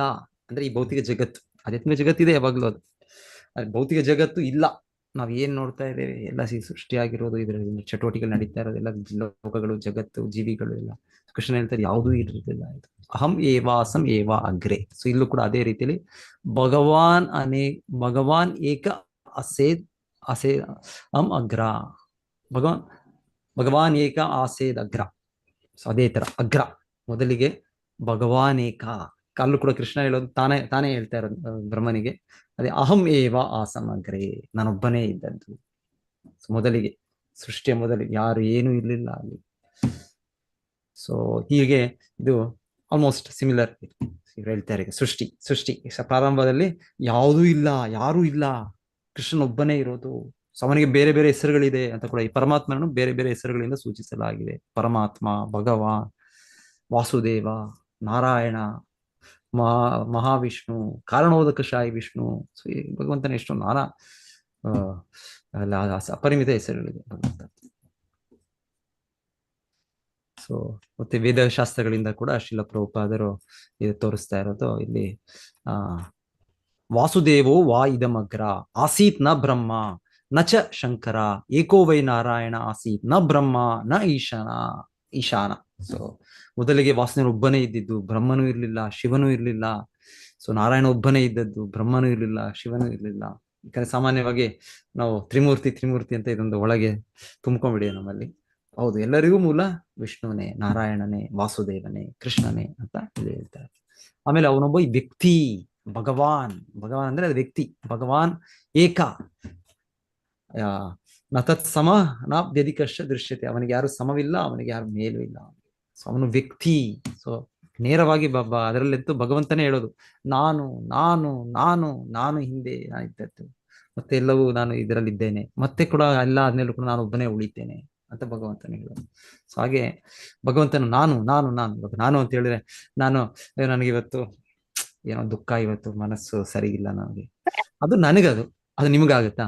ಸೊ ನೀವು ಚೆನ್ನಾಗಿರ್ಬೋದು, ನೀವು ಆನಂದದಿಂದ ಇರ್ಬೋದು, ನಿಮಗೆ ಈ ದಿವಸ ಇವತ್ತು ಎಲ್ಲ ಚೆನ್ನಾಗೇ ಆಗಿದೆ, ಇವತ್ತು ಒಳ್ಳೆ ಚೆನ್ನಾಗಿ ಇವತ್ತು ಜಪ ಆಗಿದೆ, ಚೆನ್ನಾಗಿ ಒಳ್ಳೆ ಭಕ್ತಿ ಸೇವೆ ಮಾಡಿದ್ರಿ, ಎಲ್ಲ ಭಾಗವತ ಚೆನ್ನಾಗಿ ಓದಿದ್ರಿ, ಮತ್ತೆ ಮನೆಯಲ್ಲೂ ಕೂಡ ಎಲ್ಲರೂ ಕೂಡ ಒಂದು ಆ ಭಾವದಲ್ಲೇ ಇದ್ದಾರೆ, ಕೃಷ್ಣ ಪ್ರಜ್ಞೆಯಲ್ಲೇ ಇರ್ಬೋದು ನಿಮ್ಗೆ.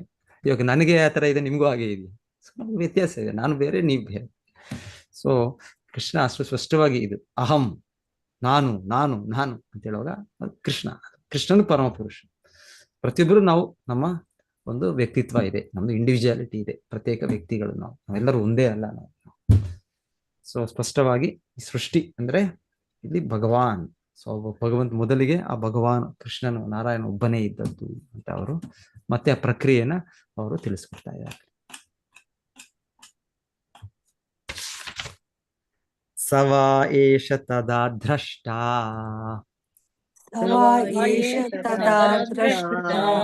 ನಾ ಪಶ್ಯ ದೃಶ್ಯಮೇಕರಾಟ್ ಮೇನೆ ಸಂತಂ ಇವಾತ್ಮಾನಂ ಸುಪ್ತ ಶಕ್ತಿರ್ ಅಸುಪ್ತ ದೃಕ್.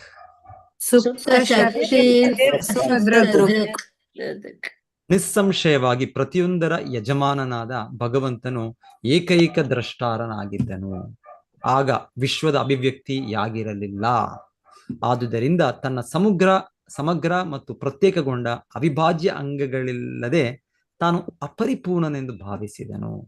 ಭೌತಿಕ ಶಕ್ತಿಯು ಸುಪ್ತವಾಗಿತ್ತು, ಆದರೆ ಅಂತರಂಗ ಶಕ್ತಿಯು ಅಭಿವ್ಯಕ್ತವಾಗಿತ್ತು.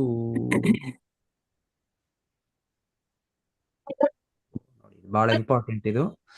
ಇಲ್ಲಿ ಹೇಳ್ತಾ ಇರೋದು ಭಗವಂತನು ಏಕೈಕ ಒಬ್ಬನೇ ಇದ್ದನವನು, ಒಬ್ಬನೇ ದ್ರಷ್ಟ ಅವನು, ಮತ್ತೆ ಅವನು ಮತ್ತೆ ಇನ್ನೊಮ್ಮ ಸೃಷ್ಟಿ ಮಾಡೋಣ ಅಂತ.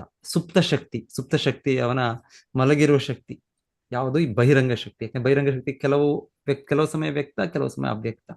ಆದರೆ ಅಸುಪ್ತ ದೃಕ್, ಭಗವಂತ ಅಸುಪ್ತ, ಅವನ ಇನ್ನೊಂದು ಶಕ್ತಿ ಇದೆ, ಅಂತರಂಗ ಶಕ್ತಿ, ಅದು ವ್ಯಕ್ತವಾಗಿ ಯಾವಾಗಲೂ ಅಂತ ಹೇಳ್ತಾರೆ. ಸೊ ವೈಕುಂಠ ಜಗತ್ತು ಯಾವಾಗ್ಲೂ ವ್ಯಕ್ತವಾಗಿದೆ, ಅದು ಯಾವತ್ತೂ ಸುಪ್ತ ಆಗೋದಿಲ್ಲ, ಅದು ಮಲಗಲಿಕ್ಕೆ ಅದು ಸಾಧ್ಯ ಇಲ್ಲ. ಅಲ್ಲಿ ಎಚ್ಚರವಾಗಿ ಎಲ್ಲರೂ ಕೃಷ್ಣ ಪ್ರಜ್ಞೆಯಲ್ಲಿ ಎಚ್ಚರವಾಗಿದ್ದಾರೆ. ಇಲ್ಲೇ ನಾವು ಕೃಷ್ಣ ಪ್ರಜ್ಞೆಯನ್ನು ಮರೆತು ಬಿಟ್ಟು ನಾವು ಅಜ್ಞಾನದಲ್ಲಿದ್ದೇವೆ, ಮಲಗಿದ್ದೇವೆ ನಾವು. ಅಲ್ಲೆಲ್ಲ ಕೂಡ ಎಚ್ಚರದಿಂದ ಕೃಷ್ಣ ಪ್ರಜ್ಞೆಯಲ್ಲಿದ್ದಾರೆ. ಸೊ ಅದು ಯೋಗಮಾಯ ಶಕ್ತಿ, ಅಂತರಂಗ ಶಕ್ತಿ. ಬಹಿರಂಗ ಶಕ್ತಿಯಲ್ಲಿ ಸುಪ್ತ. ಸೊ ಭಗವಂತನು ಸೃಷ್ಟಿ ಮಾಡೋದ್ರೆ ಈ ಬಹಿರಂಗ ಶಕ್ತಿಯನ್ನು ಬಿಟ್ಟು ನಾವೆಲ್ಲ ಜೀವಿಗಳು ನಮಗೆ ಮತ್ತೊಂದ್ಸಲ ಅವಕಾಶ. ಸೊ ಭಗವಂತನಿಗೆ ಆಕ್ಚುಲಿ ಬಹಳ ಶಕ್ತಿಗಳಿವೆ. ಪರಾಸ್ಯ ಶಕ್ತಿರ್ ವಿವಿಧ ಇವ ಶ್ರೂಯತೆ. ಅವನಿಗೆ ಬಹಳ ಹಲವು ಶಕ್ತಿ, 1 2 3 4 5 6 7 ಅಂತಲ್ಲ, ಅದು ಅಪರಿಮಿತವಾದ ಶಕ್ತಿಗಳು. ಯಾವ ರೀತಿ ಭಗವಂತನ ಎಷ್ಟು ಅಚಿಂತ್ಯ ಶಕ್ತಿ, ಒಂದು ಅಚಿಂತ್ಯ ಅದು ಇದೇ ಇಲ್ಲ, ಅದಕ್ಕೆ ಮಿತಿ ಇಲ್ಲ. ಅದಕ್ಕೆ ಆದರೂ 3 ರೀತಿ ವಿಶೇಷವಾಗಿ ಅದನ್ನ ಹೇಳ್ತಾರೆ. ಮುಖ್ಯ ಶಕ್ತಿಗಳು, ಕ್ಯಾಟಗರಿ, ವಿಭಾಗಗಳು ಮಾಡೋದಿದೆ ಅದಕ್ಕೆ. ಅದನ್ನ ವಿಷ್ಣು ಶಕ್ತಿ ಪರಾಪ್ರೋಕ್ತ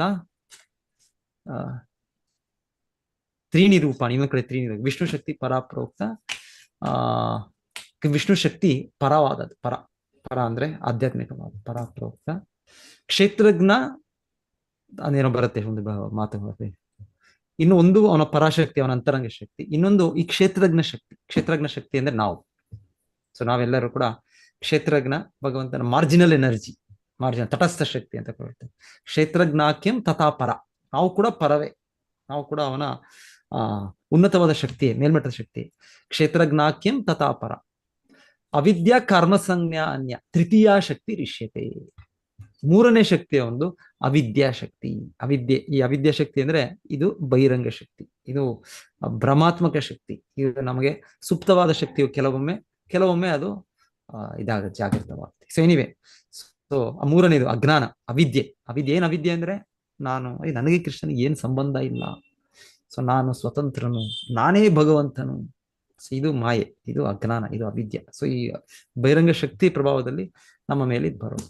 ಸೊ ಹೀಗೆ 3 ಮುಖ್ಯವಾದ ಶಕ್ತಿಗಳು ಅಂತ ಹೇಳಿದ್ರೆ ಆ ವಿಭಾಗಗಳಾಗಿ ಹೇಳೋದು. ಅಂತರಂಗ ಶಕ್ತಿ, ತಟಸ್ಥ ಶಕ್ತಿ, ಮತ್ತೆ ಬಹಿರಂಗ ಶಕ್ತಿ, ಅವಿದ್ಯಾಶಕ್ತಿ. ಇಲ್ಲ ಅಂದ್ರೆ ಬಹಳ ಶಕ್ತಿಗಳಿವೆ. ಅಂತರಂಗ ಶಕ್ತಿಗಳು ಬಹಳ ಇದೆ ಭಗವಂತನ. ಸಂವೇತ್ ಸಂದಿನೀಯ, ಲಾದಿನಿ, ಸೊ ಈ ತರ ಹೇಳೋದಿದೆ. ಬೇರೆ ಬೇರೆ ನಾನಾ ಶಕ್ತಿಗಳಿವೆ ಭಗವಂತ. ಅದಕ್ಕೆ ಮಿತಿ ಇಲ್ಲ ಅದಕ್ಕೆ. ಸೊ ಇಲ್ಲಿ ಹೇಳ್ತಾ ಇರೋದು, ಇಲ್ಲಿ ಪ್ರಭುಪಾದರು ಹೇಳೋದು, ಒಬ್ಬ ವ್ಯಕ್ತಿ ಬಹಳ ಅವರಿಗೆ ಪತ್ನಿಯರಿದ್ರೆ, ಸೊ ಕೆಲವು ಪತ್ನಿಯರು ಮಲಗಿದ್ರೆ, ಸೊ ಅವ್ರನ್ನು ಕೂಡ ರಾಜರು, ಹಿಂದೆ ರಾಣಿಯರು, ಬಹಳ ಜನ ರಾಣಿಯರು ಇರ್ತಾ ಇದ್ರು ಹಿಂದೆ ಕಾಲದಲ್ಲಿ. ಸೊ ಹಾಗೆ ಅವ್ರು ಹೇಳ್ತಾರೆ ಅವ್ರನ್ನು ಕೂಡ ಸೊ ಆ ರೀತಿಯಲ್ಲಿ ಅವನ ಶಕ್ತಿ, ಅವನ ಇದು ಪತ್ನಿ ಇರೋ ರೀತಿಯಲ್ಲಿ ಬಹಿರಂಗ ಶಕ್ತಿ. ಸೊ ಕೆಲವೊಮ್ಮೆ ಅವರನ್ನು ಕೂಡ ಭಗವಂತನ ಎಚ್ಚರಿಸ್ತಾರೆ. ಭಗವಂತನಿಗೆ ಕಾಳಜಿ ಇದೆ, ನಾವು ಜೀವಿಗಳು ನಮಗೆ ಮತ್ತೆ ಒಂದು ಅವಕಾಶ ಕೊಟ್ಟು ನಮ್ಮ ಎಲ್ಲ ಭೌತಿಕ ಇಚ್ಛೆಗಳನ್ನ ನಾವು ಪೂರೈಕೆ ಮಾಡೋ, ಇಲ್ಲಾಂದ್ರೆ ಮತ್ತೆ ಕೊನೆಗೆ ಅನುಭವ ಆಗಿ ನಾವು ಕಲ್ತ್ಕೊಂಡು, ಇಲ್ಲ ಭಗವಂತನ ಅಂತರಂಗ ಶಕ್ತಿಯಲ್ಲಿ ಹೋಗೋಣ. ಸೊ ನಮ್ಮ ನಿಜವಾದ ಸ್ವಭಾವ ಅದು, ನಮ್ಮ ಮೂಲ ಸ್ವರೂಪ ಅದು ಅರ್ಥ ಮಾಡ್ಕೊಳ್ಳಿಕ್ಕೆ ಒಂದು ಅವಕಾಶ ಕೊಡಕ್ಕೆ ಭಗವಂತನು ಈ ಸುಪ್ತ ಶಕ್ತಿ, ಬಹಿರಂಗ ಶಕ್ತಿನ ಎಬ್ಬಿಸ್ತಾನೆ ಅಂತ ಹೇಳ್ತಾ ಇದ್ದಾರೆ.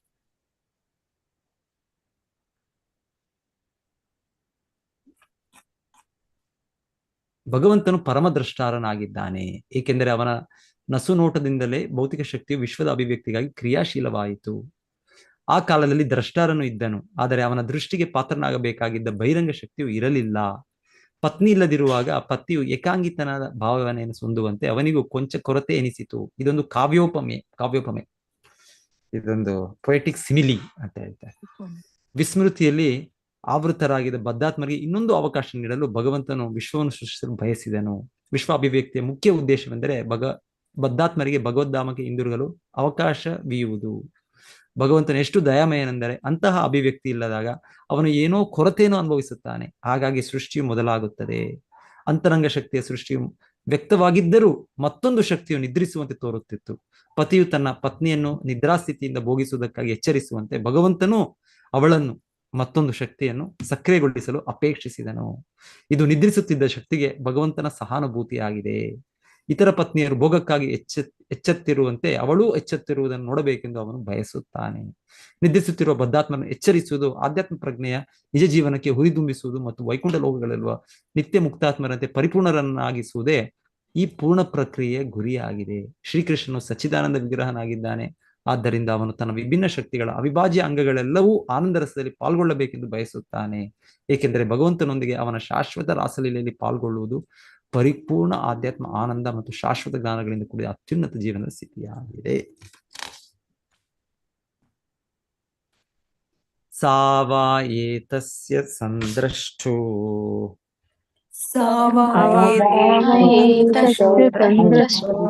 ಶಕ್ತಿ ಸದಸದಾತ್ಮಿಕಾ ಅಯಾ ನಾಮ ಮಹಾಭಾಗ ಏದಂ ನಿರ್ಮಮೇ ವಿಭುಃ. ಭಗವಂತನು ದ್ರಷ್ಟಾರನಾಗಿದ್ದಾನೆ. ಪ್ರಕಟವಾದ ಬಹಿರಂಗ ಶಕ್ತಿಯು ವಿಶ್ವ ಅಭಿವ್ಯಕ್ತಿಯಲ್ಲಿ ಕಾರಣ ಮತ್ತು ಪರಿಣಾಮ ಎರಡೂ ಆಗಿ ಕಾರ್ಯನಿರ್ವಹಿಸುತ್ತದೆ. ಮಹಾಭಾಗ್ಯಶಾಲಿ ವಿದುರನೆ, ಬಹಿರಂಗ ಶಕ್ತಿಯನ್ನು ಮಾಯೆ ಅಥವಾ ಭ್ರಮೆ ಎಂದು ತಿಳಿಯಲಾಗಿದೆ. ಮಾಯಾ ನಾಮ ಮಹಾಭಾಗ. ಸೊ ಅದಕ್ಕೆ ಹೆಸರು ಮಾಯಾ ನಾಮ ಮಹಾಭಾಗ. ಮಾಯೆ ಅಥವಾ ಭ್ರಮೆ, ಬಹಿರಂಗ ಶಕ್ತಿಯನ್ನು ಮಾಯೆ ಅಥವಾ ಭ್ರಮೆ ಎಂದು ತಿಳಿಯಲಾಗಿದೆ. ಪೂರ್ಣ ಭೌತಿಕ ಅಭಿವ್ಯಕ್ತಿಯು ಅವಳ ಕರ್ತೃತ್ವದ ಮೂಲಕವೇ ಸಾಧ್ಯವಾಗುತ್ತದೆ. ಸೊ ಮಾಯಾಶಕ್ತಿ ಭಗವಂತನ ತುಂಬಾ ಪ್ರಭಾವಶಾಲಿ ಶಕ್ತಿ. ಸೃಷ್ಟಿ ಸ್ಥಿತಿ ಪ್ರಳಯ ಸಾಧನ ಶಕ್ತಿ ರೇಖಾ ಇಚ್ಛಾನುರೂಪಮಪಿ ಯಸ್ಯ ಚೇಷ್ಟತೆ ಸ ಛಾಯೇವ ಯಸ್ಯ ಭುವನಾನಿ ಬಿಭರ್ತಿ ದುರ್ಗಾ ಗೋವಿಂದಮಾದಿ ಪುರುಷಂ ತಮಹಂ ಭಜಾಮಿ. ಸೊ ಹೇಳ್ತಾರೆ, ಅವರ ನಿರ್ವಹಣೆಯಿಂದ ಎಲ್ಲ ಸೃಷ್ಟಿ ಸ್ಥಿತಿ ಪ್ರಳಯ ಎಲ್ಲವೂ ಕೂಡ ಅವ್ರ ಸಾಧನ, ಅವ್ರ ಮೂಲಕ ಅವರಾಗೋದು ಅವರೇ.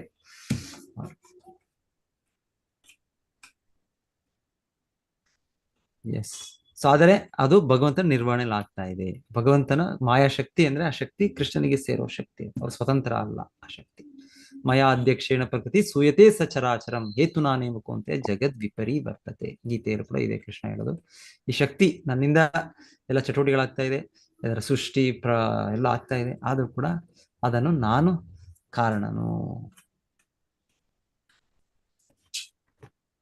ಕಾಲವೃತ್ಯಾತು ಮಾಯಾಯಾಮ್ ಕಾಲವಿಕಸತು ಮಾಯಾಯಾಂ ततो मायायां ಗುಣಮಯ್ಯಾಂ ಅಧೋಕ್ಷಜಃ ಗುಣಮಯಾಂ ಅಧೋಕ್ಷಜಃ ಪುರುಷೇಣಾತ್ಮಭೂತೇನ ಪುರುಷೇಣಾತ್ಮಭೂತೇನ ವೀರ್ಯಂ ಆದತ್ತ ವೀರ್ಯವಾನ್. ವೀರ್ಯಮಾದತ್ತವೀರ್ಯವಾನ್. ಆ ಪರಮ ಪುರುಷನೇ ತನ್ನ ದಿವ್ಯ ಪುರುಷಾವತಾರದ ಲಕ್ಷಣದಲ್ಲಿ 3 ಗುಣಗಳುಳ್ಳ ಭೌತಿಕ ಪ್ರಕೃತಿಯ ಗರ್ಭಾಧಾನ ಮಾಡುತ್ತಾನೆ. ಅವನು ಭಗವಂತನ ಸಮಗ್ರಾಂಶದ ವಿಸ್ತರಣೆಯಾಗಿದ್ದಾನೆ. ಹೀಗೆ ಶಾಶ್ವತ ಕಾಲದ ಪ್ರಭಾವದಿಂದ ಜೀವಿಗಳು ಕಾಣಿಸಿಕೊಳ್ಳುತ್ತಾರೆ. ಸೊ ಭಗವಂತನ ಪುರುಷಾವತಾರ. ಸೊ ಭಗವಂತನ ಫಸ್ಟ್ ಪುರುಷಾವತಾರ ಯಾವುದು? ಕಾರಣೋದಕಶಾಹಿ ವಿಷ್ಣು. ಎಸ್, ಕಾರಣೋದಕಶಾಹಿ. ಸೊ ಅವರ ವಿವರಣೆ, ಸೊ ಅವರಿಂದ ಇದು ಈ ತರ ಪ್ರಾರಂಭ ಆಗುತ್ತೆ ಅಂತ ಅವರು ಈಗ ಪ್ರಕ್ರಿಯೆಯನ್ನ ಇನ್ನ ಈಗ ಮುಂದುವರಿಸ್ತಾ ಇದ್ದಾರೆ. ಸೊ ಯಾರಾದ್ರೂ ಓದ್ತೀರಾ ಭಾವಾರ್ಥ? ಓದಿ. ಓದ್ಲ ಪ್ರಭುಜಿ ಭಾವಾರ್ಥ? ಓದಿ ಮಾತಾಜಿ, ಓದಿ. ನೆಕ್ಸ್ಟ್ ಓದ್ಲಿ. ಯಾವ ಜೀವಿಯ ಸಂತತಿಯೇ ಆಗಲಿ ತಂದೆಯು ತನ್ನ ವೀರ್ಯದಿಂದ ತಾಯಿಗೆ ಗರ್ಭದಾನ ಮಾಡಿದ ನಂತರವೇ ಹುಟ್ಟುತ್ತದೆ. ಜೀವಿಯು ತಂದೆಯ ವೀರ್ಯದಲ್ಲಿ ತೇಲುತ್ತಾ ತಾಯಿಯ ಆಕಾರವನ್ನು ಪಡೆಯುತ್ತದೆ. ಹಾಗೆಯೇ ತಾಯಿ ಭೌತಿಕ ಪ್ರಕೃತಿಯು ತನ್ನ ಭೌತಿಕಾಂಶಗಳಿಂದಲೇ ಯಾವ ಜೀವಿಯನ್ನು ಉತ್ಪಾದಿಸಲಾರದು.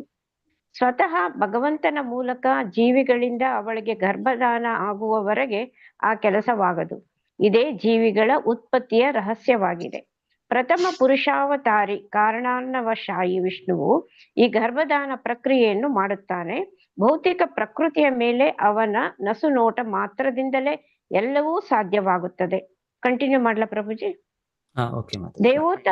ದೇವೋತ್ತಮ ಪರಮ ಪುರುಷನ ಗರ್ಭದಾನ ಪ್ರಕ್ರಿಯೆಯನ್ನು ನಮ್ಮ ಲೈಂಗಿಕ ಕಲ್ಪನೆಯಿಂದ ಅರ್ಥ ಮಾಡಿಕೊಳ್ಳಬಾರದು. ಸರ್ವಶಕ್ತನಾದ ಭಗವಂತನು ತನ್ನ ಕಣ್ಣುಗಳಿಂದಲೇ ಗರ್ಭದಾನವನ್ನು ಮಾಡಬಲ್ಲ. ಆದ್ದರಿಂದಲೇ ಅವನನ್ನು ಸರ್ವಶಕ್ತನೆನ್ನಲಾಗಿದೆ. ಅವನ ದಿವ್ಯ ಶರೀರದ ಪ್ರತಿಯೊಂದು ಭಾಗವು ಇತರ ಭಾಗಗಳ ಎಲ್ಲಾ ಕಾರ್ಯಗಳನ್ನು ಮಾಡಬಲ್ಲದು. ಬ್ರಹ್ಮ ಸಂಹಿತೆಯಲ್ಲಿ 5.32 ಇದನ್ನು ಖಚಿತವಾಗಿ ಹೇಳಲಾಗಿದೆ. ಅಂಗಾನಿ ಯಸ್ಸ ಸಕಲೇಂದ್ರಿಯ ವೃತ್ತಿ ಮಂತಿ. ಭಗವದ್ಗೀತೆಯಲ್ಲೂ 14.3 ಇದೇ ತತ್ವವು ದೃಢಪಟ್ಟಿದೆ. ಮಮ ಯೋನಿರ್ ಮಹದ್ ಬ್ರಹ್ಮ ತಸ್ಮಿನ್ ಗರ್ಭಂ ದಧಾಮಿ ಅಹಂ. ವಿಶ್ವಸೃಷ್ಟಿಯು ವ್ಯಕ್ತವಾದಾಗ ಜೀವಿಗಳನ್ನು ಭಗವಂತನೇ ನೇರವಾಗಿ ಒದಗಿಸುತ್ತಾನೆ. ಅವರು ಭೌತಿಕ ಪ್ರಕೃತಿಯ ಉತ್ಪತ್ತಿಗಳಲ್ಲ. ಹೀಗೆ ಭೌತಿಕ ವಿಜ್ಞಾನದ ಯಾವ ಪ್ರಗತಿಯು ಎಂದೂ ಜೀವಿಯನ್ನು ಉತ್ಪಾದಿಸಲಾರದು. ಇದೇ ಭೌತಿಕ ಸೃಷ್ಟಿಯ ಪೂರ್ಣ ರಹಸ್ಯವಾಗಿದೆ. ಜೀವಿಗಳು ಭೌತಿಕ ದ್ರವ್ಯಕ್ಕೆ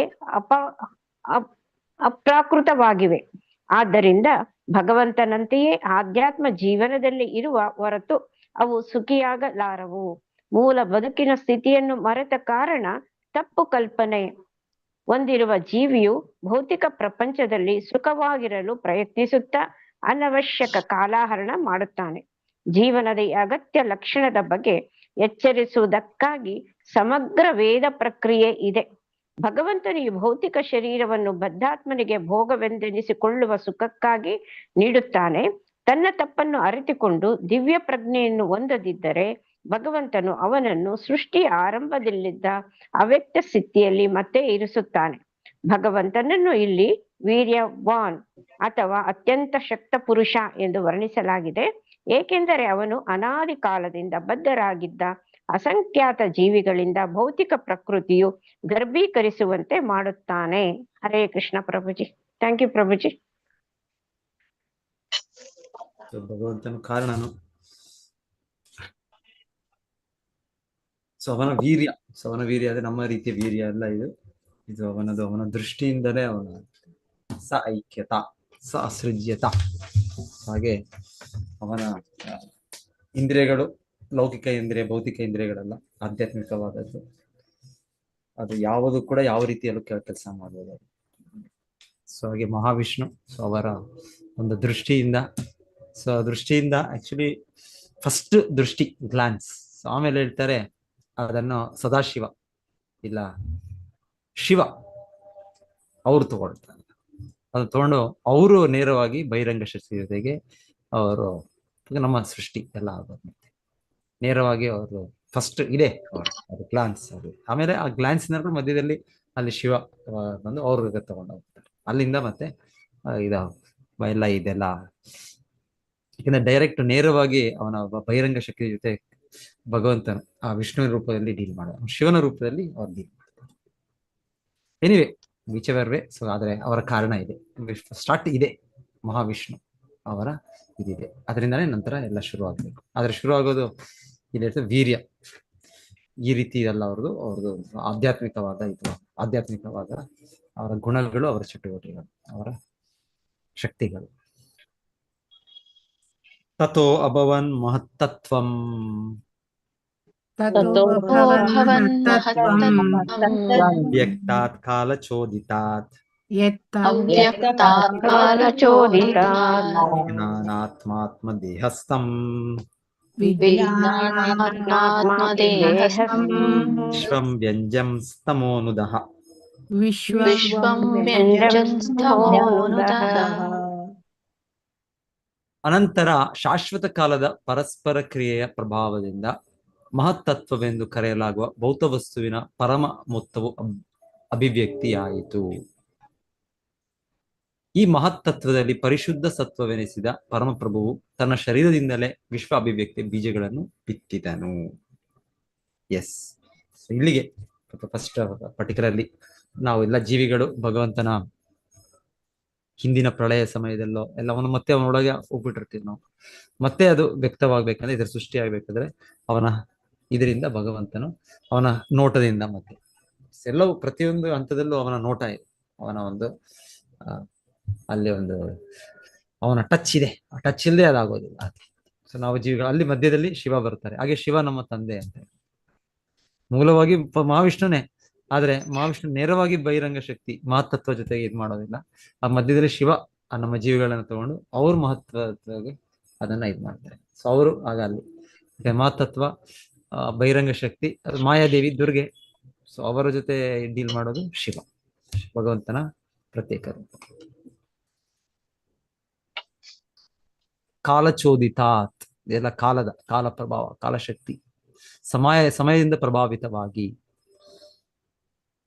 ಗರ್ಭಧರಿಸಿದ್ದ ಭೌತಿಕ ಶಕ್ತಿಯು ಕಾಲಕ್ರಮದಲ್ಲಿ ಮೊದಲು ಸಮಗ್ರ ಭೌತಿಕಾಂಶಗಳಾಗಿ ಅಭಿವ್ಯಕ್ತವಾಯಿತು. ಪ್ರತಿಯೊಂದು ಫಲಿತವಾಗಲು ತನ್ನದೇ ಆದ ಸಮಯ ತೆಗೆದುಕೊಳ್ಳುತ್ತದೆ. ಆದ್ದರಿಂದಲೇ ಕಾಲಚೋದಿತ ಎಂದರೆ ಸಮಯದಿಂದ ಪ್ರಭಾವಿತವಾಗಿ ಎಂಬುದನ್ನು ಇಲ್ಲಿ ಪ್ರಯೋಗಿಸಲಾಗಿದೆ.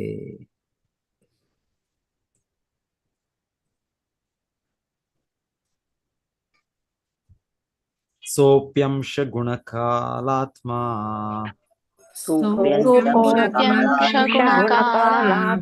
ಭಗವದೃಷ್ಟಿ ಗೋಚರಃ ಆತ್ಮಾನಂ ವ್ಯಕರೋದಾತ್ಮಾ ವಿಶ್ವಸ್ಯಾಸ್ಯ ಸಿಸೃಕ್ಷಯಾ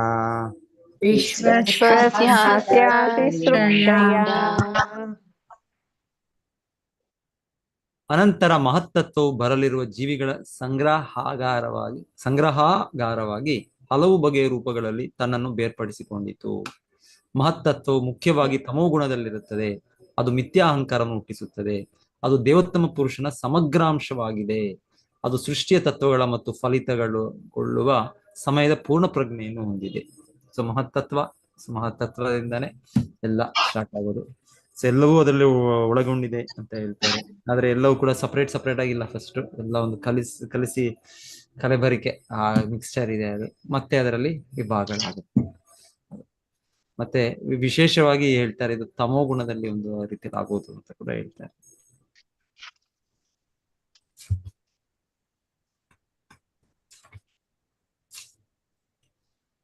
ಮಹತ್ತತ್ವ ಮುಖ್ಯವಾಗಿ ತಮೋ ಗುಣದಲ್ಲಿರುತ್ತದೆ.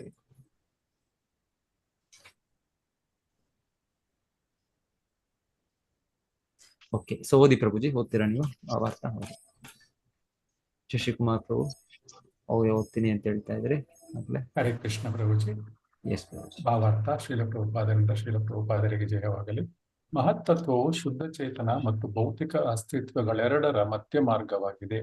ಅದು ಜಡದ್ರವ್ಯ ಮತ್ತು ಚೇತನಗಳು ಕೂಡುವ ಸ್ಥಳ.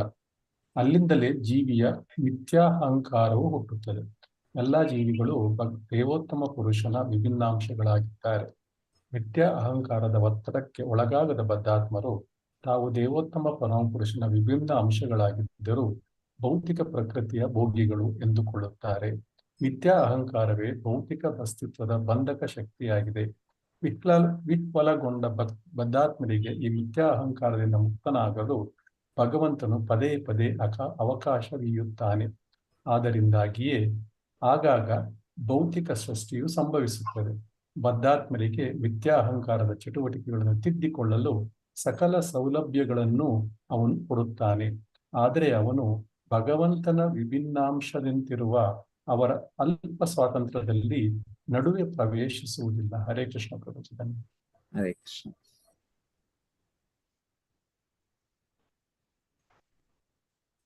ಸೊ ಅಹಂಕಾರ, ಮೊದಲಿಗೆ ನಿತ್ಯ ಅಹಂಕಾರ ಬರುತ್ತೆ ನಮಗೆ. ಯಾಕಂದ್ರೆ ನಮ್ಮ ಗುರುತು ಇದೆ, ಶುದ್ಧ ಪ್ರಜ್ಞೆಯಲ್ಲಿ ನಾವು ಕೃಷ್ಣನ ಸೇವಕ, ಕೃಷ್ಣನ ನಾನು ಅಂಶ, ಕೃಷ್ಣನ ದಾಸ, ಅದು ಇದೆ. ಸೊ ಭೌತಿಕ ಜಗತ್ತಿನಲ್ಲಿ ಒಂದು ಮೋಹ ಮಹತ್ತತ್ವದಲ್ಲಿ ಉದ್ಭವ ಆಗೋದು ಒಂದು ಮಿಥ್ಯ ಅಹಂಕಾರ. ಸೊ ಅದರ ಪ್ರಭಾವದಿಂದ ನಮ್ಮ ಗುರುತೆ ನಮಗೆ ಬದಲಾಗುತ್ತೆ. ನಾವು ಯಾರು ಅನ್ನೋದೇ ನಮ್ಗೆ ಬದಲಾಗುತ್ತೆ. ನಾವು ನನ್ನ ಭೌತಿಕ ವಸ್ತು ಅಂತ ನಮಗೆ ಬದಲಾಗುತ್ತೆ. ಸೊ ಅದೊಂದು ಬೈಂಡಿಂಗ್, ಅದೊಂದು ಮಿಥ್ಯ ಅಹಂಕಾರ ಅನ್ನೋದೊಂದು ವಿಶೇಷ ಪ್ರತ್ಯೇಕವಾದ ಒಂದು ಶಕ್ತಿ, ಪ್ರತ್ಯೇಕ ಒಂದು ಅಸ್ತಿತ್ವ ಅದು. ಸೊ ಅದರ ಬಗ್ಗೆ ವಿವರಣೆ. ಸೊ ಅದರಿಂದಲೇ ನಮಗೆ ಬೇರೆ ಬೇರೆ ಸೃಷ್ಟಿ ಆಗುತ್ತೆ ಅಂತೆಲ್ಲ ಕೇಳ್ತೇವೆ ನಾವು. ಅದರ ಒಂದು ಪ್ರಭಾವದಲ್ಲಿ, ಕಾಲದ ಪ್ರಭಾವದಿಂದ, ಭಗವಂತನ ಇಚ್ಛೆಯಿಂದ, ಸೊ ಹಾಗೆ ಆ ಮಿಥ್ಯಾ ಅಹಂಕಾರದಿಂದವೇ ಒಂದು ತಮೋಗುಣದ ಒಂದರಲ್ಲಿ ಸೃಷ್ಟಿ ಆಗುತ್ತೆ, ರಜೋಗುಣದಲ್ಲಿ ಕೆಲವು ಸೃಷ್ಟಿ ಆಗುತ್ತೆ, ಸತ್ವಗುಣದಲ್ಲಿ ಕೆಲವು ಸೃಷ್ಟಿ ಆಗುತ್ತೆ. ದೇವತೆಗಳು, ಮನಸ್ಸು, ಇಂದ್ರಿಯಗಳು, ಇಂದ್ರಿಯ ವಸ್ತುಗಳು, ಈ ದ್ರವ್ಯಗಳು. ಸೊ ಇದ್ರಾಗೆಲ್ಲ ಈಗ ವಿವರಣೆ ಈಗ ಶುರು ಆಗುತ್ತೆ. ಮಹತ್ತತ್ವಾದ್ ವಿಕುರ್ವಾಣಾತ್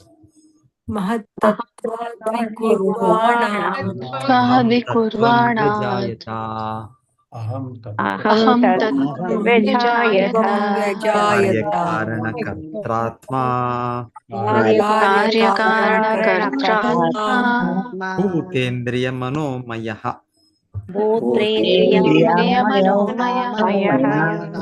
ವೈಕಾರಿಕಸ್ತೈಜಸಶ್ಚ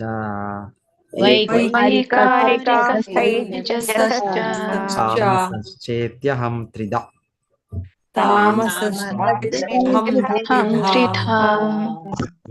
ಮಹತ್ತತ್ವ ಅಥವಾ ಮಹಾಕಾರಣ ಸತ್ಯವು ಮಿಥ್ಯಾಹಂಕಾರದಲ್ಲಿ ರೂಪಾಂತರ ಹೊಂದುತ್ತದೆ. ಅದು ಕಾರಣ, ಪರಿಣಾಮ ಮತ್ತು ಕರ್ತೃಗಳೆಂಬ 3 ಸ್ಥಿತಿಗಳಲ್ಲಿ ವ್ಯಕ್ತವಾಗುತ್ತದೆ. ಅಂತಹ ಎಲ್ಲ ಚಟುವಟಿಕೆಗಳು ಮಾನಸಿಕ ನೆಲೆಯಲ್ಲಿರುತ್ತವೆ. ಭೌತಿಕ ಅಂಶಗಳು, ಸ್ಥೂಲ ಇಂದ್ರಿಯಗಳು ಮತ್ತು ಊಹಾತ್ಮಕ ಚಿಂತನೆಗಳನ್ನು ಅವಲಂಬಿಸಿರುತ್ತವೆ. ಮಿಥ್ಯಾಹಂಕಾರವು ಸಾತ್ವಿಕ, ರಾಜಸ, ತಾಮಸಗಳೆಂಬ 3 ಬೇರೆ ಬೇರೆ ಗುಣಗಳಲ್ಲಿ ಪ್ರತಿನಿಧಿತವಾಗುತ್ತದೆ.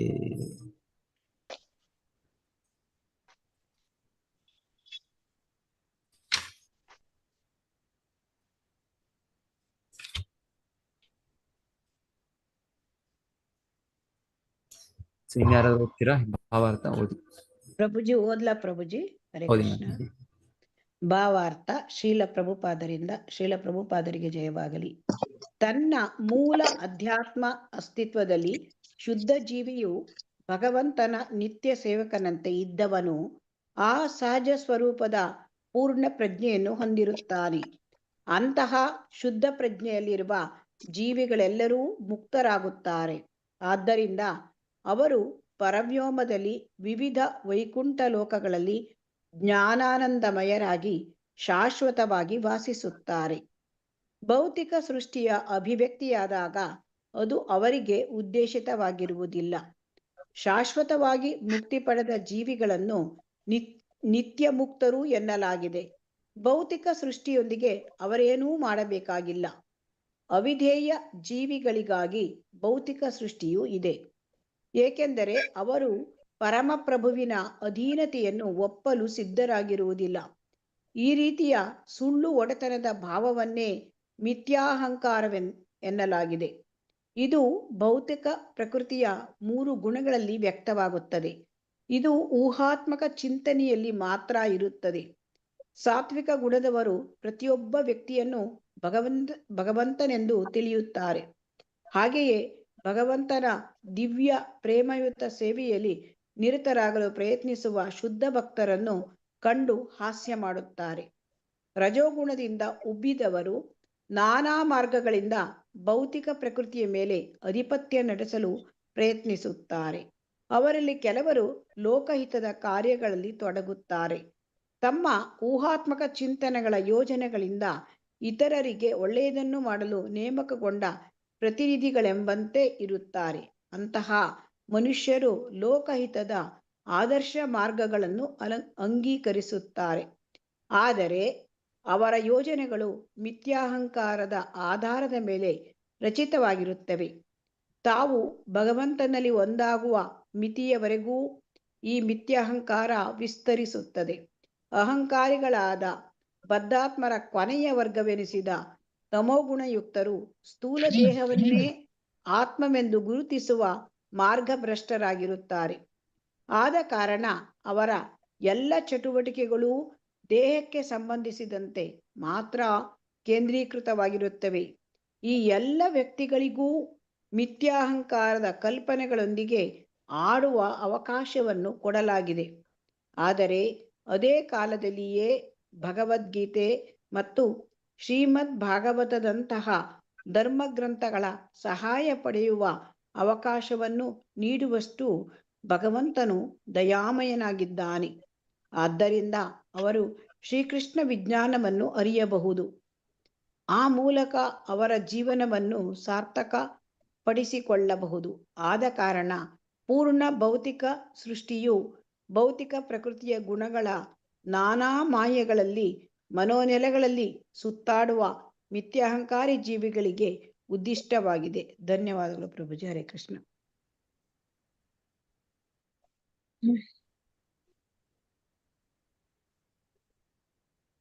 ಸೊ ಮಿಥ್ಯಾ ಅಹಂಕಾರ, ಸೊ ನಮಗೆ ಅದು ರಾಜಸ ಗುಣದಲ್ಲಿ ಇದ್ರೆ ಹೇಗಿರುತ್ತೆ, ಸತ್ವಗುಣದಲ್ಲಿ ಹೇಗಿದ್ರೆ ಇರುತ್ತೆ, ತಮೋಗುಣದಲ್ಲಿ ಹೇಗಿದ್ರೆ ಏನಿರುತ್ತೆ. ಸುಶೀಲ ಪ್ರಭುಪಾದ ವಿವರಣೆ. ತಮೋಗುಣದಲ್ಲಿ ಹೆಚ್ಚು ದೇಹಕ್ಕೆ ಇದು ಸ್ಥೂಲ ದೇಹವನ್ನೇ ಆತ್ಮವೆಂದು ಗುರುತಿಸುವ ಮಾರ್ಗಭ್ರಷ್ಟ ತಮೋಗುಣಯುಕ್ತ.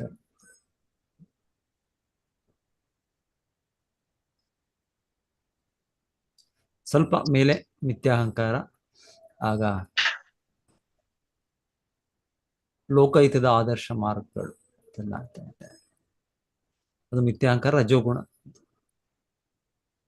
ಸತ್ವಗುಣದಲ್ಲಿ ಪರಮಪ್ರಭುವೇನ ಏನು ಸಾತ್ವಿಕ ಗುಣದವರು ಪ್ರತಿಯೊಬ್ಬ ವ್ಯಕ್ತಿಯನ್ನು ಭಗವಂತನೆಂದು ತಿಳಿಯುತ್ತಾರೆ. ಭೂಆತ್ಮಿಕ ಚಿಂತನೆಯಿಂದ ಆ ರೀತಿ ನಿರಾಕಾರ ಸ್ವರೂಪ ಅಂತ ಆ ರೀತಿ ಭಾವನೆ. ಸೊ ಇದೆಲ್ಲವೂ ಕೂಡ ಮಿಥ್ಯಾಹಂಕಾರದಿಂದ ಬರೋ ಒಂದು ಸ್ಥಿತಿ ಅಂತ ಶ್ರೀಲ ಪ್ರಭುಪಾದ ವಿವರಣೆ. ಸತ್ವಗುಣ, ರಜೋಗುಣ, ತಮೋಗುಣ ಪ್ರಭಾವದಲ್ಲಿ, ಮಿಥ್ಯಾಹಂಕಾರ ಪ್ರಭಾವದಲ್ಲಿ ನಮ್ಮ ಚಿಂತನೆ, ನಮ್ಮ ಚಟುವಟಿಕೆ.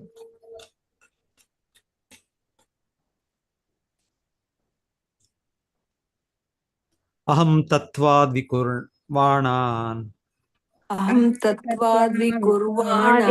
ಮನೋವೈಕಾರಿಕಾದ್ ಅಭೂತ್ ವೈಕಾರಿಕಶ್ಚ ಯೇ ದೇವ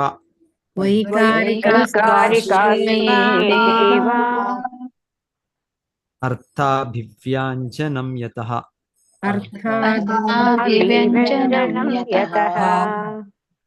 ಮಿಥ್ಯಾಹಂಕಾರವು ಸತ್ವಗುಣದೊಂದಿಗೆ ಪರಸ್ಪರ ಪ್ರತಿಕ್ರಿಯೆಯಿಂದ ಮನಸ್ಸಾಗಿ ಪರಿವರ್ತನೆಗೊಳ್ಳುತ್ತದೆ. ಭೌತಿಕ ಜಗತ್ತನ್ನು ನಿಯಂತ್ರಿಸುವ ಎಲ್ಲ ದೇವತೆಗಳೂ ಸಹ ಇದೇ ತತ್ವದ ಉತ್ಪನ್ನಗಳಾಗಿದ್ದಾರೆ. ಎಂದರೆ ಮಿಥ್ಯಾಹಂಕಾರ ಮತ್ತು ಸತ್ವಗುಣದ ಪರಸ್ಪರ ಪ್ರತಿಕ್ರಿಯೆಯಿಂದ ಉತ್ಪತ್ತಿ ಹೊಂದಿದ್ದಾರೆ. ಸೊ ಮಿಥ್ಯಾಹಂಕಾರ ಮೊದಲಿಗೆ ಮಹತ್ತತ್ವದಲ್ಲಿ, ಸೊ ಅದರಿಂದ ಮತ್ತೆ ಈ ಸತ್ವಗುಣದ ಇದರಿಂದ ಪ್ರಕ್ರಿಯೆಯಿಂದ, ಪರಸ್ಪರ ಪ್ರತಿಕ್ರಿಯೆಯಿಂದ ಮನಸ್ಸು ಬರುತ್ತೆ, ಹಾಗೆ ದೇವತೆಗಳು ಕೂಡ ಬರ್ತಾ ಇದ್ದಾರೆ. ಮಿಥ್ಯಾಹಂಕಾರವು ಭೌತಿಕ ಪ್ರಕೃತಿಯ ನಾನಾ ಗುಣಗಳೊಡನೆ ಪರಸ್ಪರ ಪ್ರತಿಕ್ರಿಯೆ ನಡೆಸುತ್ತಾ ಭೌತಿಕ ಜಗತ್ತಿನ ಸಕಲ ಭೌತ ಪದಾರ್ಥಗಳ ಮೂಲವಾಗುತ್ತದೆ. ತೈಜಸಾನಿಂದ್ರಿಯಾಣ್ಯೇವ ಜ್ಞಾನ ಕರ್ಮಮಯಾನಿ ಚ ಜ್ಞಾನಕರ್ಮಮಯಾನಿ ಚ. ವೈಕಾರಿಕ ಅಂದ್ರೆ ಸತ್ವಗುಣದೊಡನೆ, ವೈಕಾರಿಕ ಅದು. ಹಾಗೆ ತೈಜಸ್ಸಾನಿ ಅಂದ್ರೆ ರಜೋಗುಣದಿಂದ. ಇಂದ್ರಿಯಗಳು ಖಂಡಿತವಾಗಿಯೂ ಮಿಥ್ಯಾ ಅಹಂಕಾರದಿಂದ ಆದ ರಜೋಗುಣದಿಂದ ಉಂಟಾಗಿದೆ. ಆದ್ದರಿಂದ ದಾರ್ಶನಿಕ ಊಹಾತ್ಮಕ ಜ್ಞಾನ ಮತ್ತು ಕಾಮ್ಯಕರ್ಮಗಳು ರಜೋಗುಣದ ಮುಖ್ಯ ಉತ್ಪನ್ನಗಳಾಗಿವೆ. ಸೊ ಭೌತಿಕ ಸೃಷ್ಟಿ ಅಂದ್ರೆ ಅದು ರಜೋಗುಣ ತಮೋಗುಣದ ಅಂತಾನೆ ಹೇಳೋದು. ಒಂದ್ ನಿಮಿಷ. ಸೊ ಇಂದ್ರಿಯಗಳು ಇದು ಉತ್ಪತ್ತಿ ಆಗೋದು ಮಿಥ್ಯಾ ಅಹಂಕಾರದ ಮುಖ್ಯ ಕ್ರಿಯೆ ಎಂದರೆ ನಾಸ್ತಿಕತೆ. ವ್ಯಕ್ತಿಯು ತಾನು ದೇವೋತ್ತಮ ಪರಮ ಪುರುಷನಿಗೆ ಎಂದೆಂದಿಗೂ ವಿಭಿನ್ನಾಂಶನೆಂಬ ಸ್ವಾಭಾವಿಕ ಸ್ಥಿತಿಯನ್ನು ಮರೆಯುತ್ತಾನೆ. ಸ್ವತಂತ್ರವಾಗಿ ಸುಖವಾಗಿ ಬದುಕಲು ಬಯಸುತ್ತಾನೆ. ಆಗ ಅವನು ಮುಖ್ಯವಾಗಿ 2 ರೀತಿಯಲ್ಲಿ ಕೆಲಸ ಮಾಡುತ್ತಾನೆ. ಅವನು ತನ್ನ ಲಾಭಕ್ಕಾಗಿ ಮತ್ತು ಇಂದ್ರಿಯ ತೃಪ್ತಿಗಾಗಿ ಮೊದಲು ಕಾಮ್ಯಕರ್ಮಗಳನ್ನು ನಡೆಸಲು ಪ್ರಯತ್ನಿಸುತ್ತಾನೆ. ಸಾಕಷ್ಟು ಕಾಲ ಅಂತಹ ಕಾಮ್ಯಕರ್ಮಗಳನ್ನು ನಡೆಸುತ್ತಾ ಹತಾಶನಾದಾಗ ಅವನು ಊಹಾತ್ಮಕ ಚಿಂತನೆಯಲ್ಲಿ ತೊಡಗುತ್ತಾನೆ. ತನ್ನನ್ನು ಭಗವಂತನ ಸಮಾನ ತಿಳಿಯುತ್ತಾನೆ. ಭಗವಂತನೊಂದಿಗೆ ಐಕ್ಯವಾಗುವ ಈ ತಪ್ಪು ಕಲ್ಪನೆಯು ಮಾಯಾಶಕ್ತಿಯ ಕೊನೆಯ ಬಲೆಯಾಗಿದೆ. ಅದು ಜೀವಿಯನ್ನು ಮಿಥ್ಯಾಂಕರ ಪ್ರಭಾವದಲ್ಲಿ ವಿಸ್ಮೃತಿಯ ಬಂಧನದಲ್ಲಿ ಸಿಕ್ಕಿಸುತ್ತದೆ.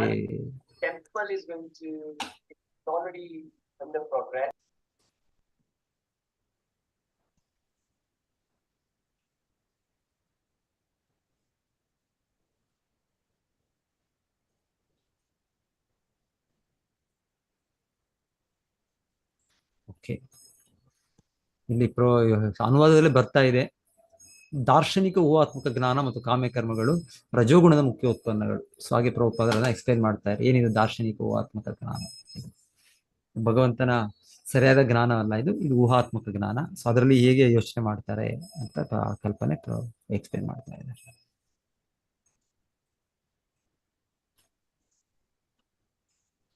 ಸೊ ಈ ಪ್ರಕ್ರಿಯೆ ಇಲ್ಲಿ ಹೇಳ್ತಾ ಇರೋದು, ಇವರು ಮಿಥ್ಯಾಹಂಕಾರ ಬೇರೆ ಬೇರೆ ಗುಣದಲ್ಲಿ ಸೇರಿದಾಗ ಬೇರೆ ಬೇರೆ ರೀತಿಯ ಇದು ಸ್ಟಾರ್ಟ್ ಆಗುತ್ತೆ ಸೃಷ್ಟಿ. ಇಂದ್ರಿಯಗಳು ಎಲ್ಲ ಮೂಲವಾಗಿ ಇದೆಲ್ಲವೂ ಕೂಡ ಮಹತ್ತತ್ವ ಜೊತೆಗೆ ಇರುತ್ತೆ ಇದೆಲ್ಲ. ಸೊ ಅದರ ಒಂದು ಈಗ ವಿವರಣೆ ಇದೆ. ತಾಮಸೋ ಭೂತ ಸೂಕ್ಷ್ಮಾಧೀರ್ ಯತಃ ಖಂ ಲಿಂಗಮಾತ್ಮನಃ ಆಕಾಶವು ಶಬ್ದದ ಉತ್ಪತ್ತಿಯಾಗಿದೆ. ಶಬ್ದವು ಅಹಂಕಾರಯುಕ್ತ ತಮೋಗುಣದ ರೂಪಾಂತರವಾಗಿದೆ. ಆಕಾಶವು ಪರಮಾತ್ಮನ ಸಾಂಕೇತಿಕ ಪ್ರತಿನಿಧಿಯಾಗಿದೆ. ಸೊ ಈಗೆಲ್ಲ ಭೌತಿಕ ದ್ರವ್ಯಗಳು, ಪಂಚಭೂತಗಳು, ಮತ್ತೆ ಪಂಚಭೂತಗಳಲ್ಲಿ ಈ ಅವರಿಗೆ ಒಂದು ಗುಣಗಳಿವೆ. 1 ಗುಣನೋ 2 ಗುಣನೋ 3 ಗುಣನೋ 4 5 ಗುಣ, ಏನು ನಾವೇನ್ ಹೇಳೋದು, ಇಂದ್ರಿಯ ವಸ್ತುಗಳು, ರೂಪ, ಸ್ಪರ್ಶ, ಗಂಧ, ರುಚಿ. ಸೊ ಇದೆಲ್ಲ, ಸೊ ಅದೆಲ್ಲವೂ ಕೂಡ ಆ ವಸ್ತುಗಳ ಅದು ತಮೋಗುಣದಲ್ಲಿ ಮಿಥ್ಯಾಹಂಕಾರದ ಪ್ರಭಾವದಲ್ಲಿ ಆಗೋದು. ಮಿಥ್ಯಾಹಂಕಾರ ಮತ್ತೆ ತಮೋಗುಣ ಅದರ ಒಂದು ಮಿಶ್ರಣದಿಂದ ಕಾಲ, ಭಗವಂತನ ಕಾಲ ಅದರ ಇದರಿಂದ ಆಗೋದು. ಭಗವಂತನ ನಿರ್ವಹಣೆ ಇದೆ ಪ್ರತಿ ಹಂತದಲ್ಲೂ. ಭಗವಂತನ ಕಾಲಶಕ್ತಿ ಅದರ ಒಂದು ಇದಿದೆ, ಪ್ರಭಾವ ಇದೆ. ಕಾಲಶಕ್ತಿನೋ ಇನ್ನೊಂದು ಭಗವಂತನ ಬೇರೆ ಶಕ್ತಿ ಅವನ ಇದರಿಂದ ಆ ಮಿಕ್ಸ್ಚರ್ ಇಂದ ಇದೆಲ್ಲ ಆಗೋದು. ಇದೆಲ್ಲ ಕಾಲ, ಸಮಯ ಅಂತ ಸ್ಟಾರ್ಟ್ ಅಲ್ಲಿ ಕೇಳಿದ್ವಿ. ಸಮಯಕ್ಕೆ ಎಲ್ಲವೂ ಆಗುತ್ತೆ. ಭಗವಂತನ ಕಾಲಶಕ್ತಿ ಸಮಯದಲ್ಲಿ ಎಲ್ಲವನ್ನು ಕೂಡ ಸೇರಿಸುತ್ತೆ. ಎಲ್ಲವನ್ನು ಈ ರೀತಿ ತಮೋಗುಣದ ಇದಿರೋ ಮಿಥ್ಯಾಂಕಾರ ಜೊತೆಗೆ ಈ ದ್ರವ್ಯಗಳು ಸೃಷ್ಟಿಯಾಗುತ್ತೆ. ರಜೋಗುಣವು ಅದರ ಜೊತೆಗೆ ಅದು ಮನಸ್ಸಲ್ಲ, ಮನಸ್ಸೇನ್ ಹೇಳಿದ್ದು, ಇಂದ್ರಿಯಗಳು ಸೃಷ್ಟಿಯಾಗುತ್ತೆ ಅಂತ ಕೇಳಿದ್ವಿ. ಮತ್ತೆ ಸತ್ವಗುಣದಲ್ಲಿ ಅಹಂಕಾರದಿಂದ ಆ ದೇವತೆಗಳು ಸೃಷ್ಟಿಯಾದರು. ಆ ಇಂದ್ರಿಯಗಳ ಅಧಿದೇವತೆಗಳು, 10 ದೇವತೆಗಳು, ಮತ್ತೆ ದಿಕ್ಪಾಲಕರು ಅಂತ ಕೂಡ ಹೇಳ್ತಾರೆ ಡೈರೆಕ್ಷನ್. ಅವರು ಮತ್ತೆ ಮನಸ್ಸು ಸೃಷ್ಟಿ ಆಗೋದು ಅಂತ. ಇದೆಲ್ಲ ಮೂಲವಾಗಿ ಎಲ್ಲವೂ ಒಂದು ಸೃಷ್ಟಿಯಾದ್ರೂ ಕೂಡ ಎಲ್ಲ ಮಹತ್ವದಲ್ಲಿ ಒಟ್ಟಿಯಾಗೇ ಇರೋದಿರುತ್ತೆ. ಮತ್ತೆ ಒಟ್ಟಾಗಿರೋದು ಮತ್ತೆ ಪ್ರತ್ಯೇಕವಾಗಿ ಮತ್ತೆ ಮತ್ತೆ ಆಗುತ್ತೆ. ಗರ್ಭೋದಕಶಾಹಿ ವಿಷ್ಣು ಬರ್ತಾರೆ, ಮತ್ತೆ ಇದೆಲ್ಲ ಅವರು ಪ್ರತಿಯೊಂದಕ್ಕೂ ಅವರ ಬ್ರಹ್ಮಾಂಡದೊಳಗೆ ತಗೊಂಡು ಹೋಗ್ತಾರೆ. ಇದೆಲ್ಲ ಮತ್ತೆ ಅವರಿಂದ ಇದು ಇರುತ್ತೆ. ಮತ್ತೆ ಇದು ಬ್ರಹ್ಮದೇವರು ಮತ್ತೆ ಇದನ್ನೆಲ್ಲ ಮತ್ತೆ ಸೃಷ್ಟಿ ಮಾಡೋದು. ಸೊ ಒಂದು ರೀತಿಯಲ್ಲಿ ಇದು ಸರ್ಗ ಮೊದಲ ಸೃಷ್ಟಿ. ಮಹಾವಿಷ್ಣುವಿಂದ ಬರ್ತಾ ಇರೋದು, ಅದರ ವಿವರಣೆ ಇಲ್ಲಿ. ಈಗ ಬಹಳ ಸಲ ಬರುತ್ತೆ ಭಾಗವತದಲ್ಲಿ, 2ನೇ 3ನೇ ಸ್ಕಂದದಲ್ಲಿ ಬೇರೆ ಸ್ವಲ್ಪ ಸ್ವಲ್ಪ ವ್ಯತ್ಯಾಸವಾಗಿ ಬರುತ್ತೆ, ಆದ್ರೆ ಮೊರರ್ಲೆಸ್ ಒಂದೇ ರೀತಿ ಇದೆ, ಒಂದೇ ಇದು ಮಹತ್ತತ್ವದಿಂದನೇ ಬರೋದು. ಮಹತ್ತತ್ವ ಮೊದಲು ಪ್ರಧಾನವಾಗಿರುತ್ತೆ, ಮತ್ತೆ ಅದೇ ಮೂಲ ಎಲ್ಲದಕ್ಕೂ. ಮತ್ತೆ ಮಹತ್ತತ್ವದಿಂದ ಈ ತರ ಕಾಲಶಕ್ತಿ ಮತ್ತೆ ಭಗವಂತನ ಇನ್ನೊಂದು ಇದು ಏನ್ ಕೇಳಿದ್ರೆ ಮಿಥ್ಯಾಹಂಕಾರ ಇದ್ರ ಜೊತೆಗೆ ಗುಣಗಳ ಇದರಿಂದ ಬೇರೆ ಬೇರೆ ಸೃಷ್ಟಿ ಆಗುತ್ತೆ. ಸೊ ಈಗ ತಮೋಗುಣದಲ್ಲಿ ವಿಶೇಷವಾಗಿ ಎಲ್ಲ ದ್ರವ್ಯಗಳು, ಎಲ್ಲ ಪಂಚಭೂತ ಮತ್ತೆ ಪಂಚಭೂತದಲ್ಲಿ ಇರುವ ಗುಣಗಳು, ಅದರ ಸೃಷ್ಟಿ ಬಗ್ಗೆ ಹೇಳ್ತಾರೆ. ಇಂದ್ರಿಯ ವಸ್ತುಗಳು. ವೇದ ಮಂತ್ರಗಳಲ್ಲಿ ಏತಸ್ಮಾದ್ ಆತ್ಮನ ಆಕಾಶ ಸಂಭೂತ ಎಂದಿದೆ. ಆಕಾಶವು ಪರಮಾತ್ಮನ ಸಾಂಕೇತಿಕ ಪ್ರತಿನಿಧಿಯಾಗಿದೆ. ರಾಜಸ ಮತ್ತು ತಾಮಸ ಗುಣಗಳಿಂದ ಕೂಡಿರುವ ಅಹಂಕಾರಿಗಳು ದೇವೋತ್ತಮ ಪುರುಷನ್ನು ಗ್ರಹಿಸಲಾರರು. ಅವರಿಗೆ ಆಕಾಶವು ಪರಮಾತ್ಮನ ಸಾಂಕೇತಿಕ ಪ್ರತಿನಿಧಿಯಾಗಿದೆ. ಕಾಲಮಯಾಂಶ ಯೋಗೇನ ಭಗವದ್ ವೀಕ್ಷಿತಂ ನಭಸೋ ಅನುಸೃತಂ ಸ್ಪರ್ಶಂ ವಿಕುರ್ವನ್ ನಿರ್ಮಮೇ ಅನಿಲಂ. ಅನಂತರ ಆಕಾಶದೆಡೆಗೆ ದೇವೋತ್ತಮ ಪುರುಷನು ದೃಷ್ಟಿ ಹರಿಸಿದನು. ಶಾಶ್ವತ ಕಾಲ, ಬಹಿರಂಗ ಶಕ್ತಿ ಮತ್ತು ದೇವೋತ್ತಮ ಪುರುಷನ ದೃಷ್ಟಿಗಳು ಮಿಶ್ರಿತವಾಗಿ ಸ್ಪರ್ಶ ಜ್ಞಾನವು ಬೆಳೆಯಿತು. ಅದರಿಂದ ಆಕಾಶದಲ್ಲಿ ಗಾಳಿಯು ಉತ್ಪತ್ತಿಯಾಯಿತು. ನೋಡಿ, ಭಾವಾರ್ಥ ಪ್ರಭುಪಾದ ಬರೀತಾ ಇದ್ದಾರೆ, ಸಕಲ ಭೌತಿಕ ಸೃಷ್ಟಿಗಳು ಸೂಕ್ಷ್ಮದಿಂದ ಸ್ಥೂಲಕ್ಕೆ ರೂಪುಗೊಳ್ಳುತ್ತದೆ. ಈ ರೀತಿಯಲ್ಲಿಯೇ ಪೂರ್ಣ ಬ್ರಹ್ಮಾಂಡವು ಬೆಳೆಯಿತು. ಆಕಾಶದಿಂದ ಸ್ಪರ್ಶ ಜ್ಞಾನವು ಬೆಳೆಯಿತು. ಅದು ಶಾಶ್ವತ ಕಾಲ, ಬಾಹ್ಯ ಶಕ್ತಿ ಮತ್ತು ದೇವೋತ್ತಮ ಪುರುಷನ ದೃಷ್ಟಿಗಳ ಮಿಶ್ರಣವಾಗಿದೆ. ಸ್ಪರ್ಶ ಜ್ಞಾನವು ಆಕಾಶದಲ್ಲಿ ಗಾಳಿಯಾಗಿ ಬೆಳೆಯಿತು. ಅದೇ ರೀತಿಯಲ್ಲಿ ಇತರ ಎಲ್ಲ ಜಡ ಪದಾರ್ಥಗಳು ಸೂಕ್ಷ್ಮದಿಂದ ಸ್ಥೂಲಕ್ಕೆ ಬೆಳೆದುವು. ಶಬ್ದವು ಆಕಾಶವಾಗಿ ಬೆಳೆಯಿತು. ಸ್ಪರ್ಶವು ವಾಯುವಾಗಿ ಬೆಳೆಯಿತು. ರೂಪವು ಅಗ್ನಿಯಾಗಿ ಬೆಳೆಯಿತು. ರುಚಿ, ರಸವು ಜಲವಾಗಿ ಬೆಳೆಯಿತು. ಗಂಧವು ಭೂಮಿಯಾಗಿ ಬೆಳೆಯಿತು. ಹೀಗೆ ಒಂದರಿಂದ ಇದು ಸೃಷ್ಟಿಯಾಗೋದು.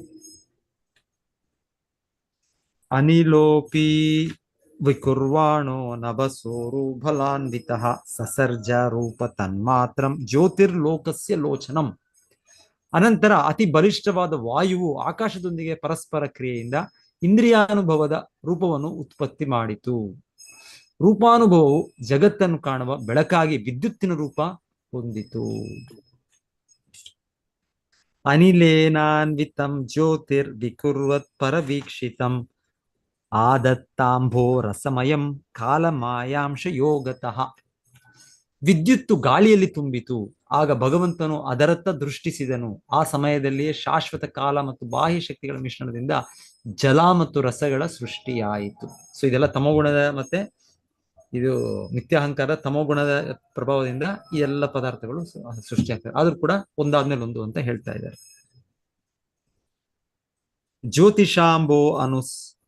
ಜ್ಯೋತಿಷಾಂಬೋ ಅನುಸಂಸೃಷ್ಟಂ ವಿಕುರ್ವದ್ ಬ್ರಹ್ಮ ವೀಕ್ಷಿತಂ ಮಹೀಂ ಗಂಧ ಗುಣಾಂ ಆಧಾತ್ ಕಾಲ ಮಾಯಾಂಶ ಯೋಗತಃ. ಅನಂತರ ವಿದ್ಯುತ್ತು ಅಂದ್ರೆ ಎಲೆಕ್ಟ್ರಿಸಿಟಿ, ಫೈರ್, ಬೆಂಕಿ, ವಿದ್ಯುತ್ತಿನಿಂದ ಉತ್ಪತ್ತಿಯಾದ ನೀರಿನತ್ತ ದೇವೋತ್ತಮ ಪರಮಪುರುಷನು ದೃಷ್ಟಿ ಬೀರಿದನು. ಆಗ ಶಾಶ್ವತ ಸಮಯ ಮತ್ತು ಬಾಹ್ಯ ಶಕ್ತಿಗಳ ಮಿಶ್ರಣವಾಯಿತು.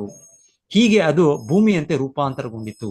ಅದು ಪ್ರಧಾನವಾಗಿ ಗಂಧದ ಗುಣವನ್ನು ಹೊಂದಿತು. ಸೊ ಈ ಭಾವಾರ್ಥ ತುಂಬಾ ಚೆನ್ನಾಗಿದೆ. ಯಾರು ಓದ್ತೀರಾ ಇದನ್ನ? ಯಾರು ಓದಿಲ್ಲ? ಈಶ್ವರು ಮತ್ತೆ ಅವರು ಓದಿ. ಹರೇ ಕೃಷ್ಣ ಪ್ರಭುಜಿ. ಓದಿ ಮಾತಾಡಿ. ಬೆರಕೆ ಮತ್ತು ಬದಲಾವಣೆಗಳೊಡನೆ ಎಲ್ಲಾ ಹಂತಗಳಲ್ಲೂ ಭಗವಂತನ ದೃಷ್ಟಿಯು ಅಗತ್ಯವೆಂಬುದು ಮೇಲಿನ ಶ್ಲೋಕಗಳಲ್ಲಿರುವ ಭೌತಿಕ ಮೂಲಾಂಶಗಳ ವಿವರಣೆಗಳಿಂದ ಸ್ಪಷ್ಟವಾಗುತ್ತದೆ. ಪ್ರತಿಯೊಂದು ರೂಪಾಂತರದಲ್ಲಿಯೂ ಭಗವಂತನ ದೃಷ್ಟಿ ಅಂತಿಮ ಕಾರ್ಯವನ್ನು ಎಸಗಿದೆ. ವಿವಿಧ ವರ್ಣಗಳ ಮಿಶ್ರಣದಿಂದ ಒಂದು ನಿರ್ದಿಷ್ಟ ವರ್ಣಕ್ಕೆ ರೂಪಾಂತರಿಸುವ ವರ್ಣಕಾರನಂತೆ ಭಗವಂತನು ವರ್ತಿಸುತ್ತಾನೆ. ಒಂದು ಮೂಲಾಂಶವು ಇನ್ನೊಂದರೊಡನೆ ಬೆರೆತಾಗ ಅದರ ಗುಣಗಳ ಸಂಖ್ಯೆ ಹೆಚ್ಚುತ್ತದೆ. ಉದಾಹರಣೆಗೆ, ಆಕಾಶವು ವಾಯುಗೆ ಕಾರಣ. ಆಕಾಶವು ಶಬ್ದವೆಂಬ ಒಂದೇ ಒಂದು ಗುಣವನ್ನು ಹೊಂದಿದೆ. ಶಾಶ್ವತ ಕಾಲ ಮತ್ತು ಬಾಹ್ಯ ಶಕ್ತಿಗಳ ಮಿಶ್ರಣದೊಂದಿಗೆ ಭಗವಂತನ ದೃಷ್ಟಿಯು ಕೂಡಿ ಆಕಾಶದ ಪರಸ್ಪರ ಕ್ರಿಯೆಯಿಂದ ಗಾಳಿಯ ಉತ್ಪತ್ತಿಯಾಯಿತು. ಅದು ಶಬ್ದ ಮತ್ತು ಸ್ಪರ್ಶಗಳೆಂಬ 2 ಗುಣಗಳನ್ನು ಹೊಂದಿದೆ. ಅದೇ ರೀತಿಯಲ್ಲಿ ವಾಯುವಿನ ಸೃಷ್ಟಿಯ ಅನಂತರ ಆಕಾಶ ಮತ್ತು ಗಾಳಿಗಳ ಪರಸ್ಪರ ಪ್ರತಿಕ್ರಿಯೆಯೊಂದಿಗೆ ಕಾಲ, ಬಹಿರಂಗ ಶಕ್ತಿ ಮತ್ತು ಭಗವಂತನ ದೃಷ್ಟಿಯ ಮಿಲನವಾದಾಗ ವಿದ್ಯುತ್ ಹುಟ್ಟುತ್ತದೆ. ಗಾಳಿ ಮತ್ತು ಆಕಾಶದೊಡನೆ ವಿದ್ಯುತ್ ಪ್ರತಿಕ್ರಿಯಿಸಿದಾಗ ಕಾಲ, ಬಾಹ್ಯ ಶಕ್ತಿ ಮತ್ತು ಭಗವಂತನ ದೃಷ್ಟಿಗಳ ಮಿಶ್ರಣವಾಗಿ ನೀರು ಉತ್ಪತ್ತಿಯಾಗ್ತದೆ. ಆಕಾಶದ ಅಂತಿಮ ಹಂತದಲ್ಲಿ ಶಬ್ದವೆಂಬ ಒಂದೇ ಗುಣವಿದೆ. ಗಾಳಿಯಲ್ಲಿ ಶಬ್ದ ಮತ್ತು ಸ್ಪರ್ಶವೆಂಬ 2 ಗುಣಗಳಿವೆ.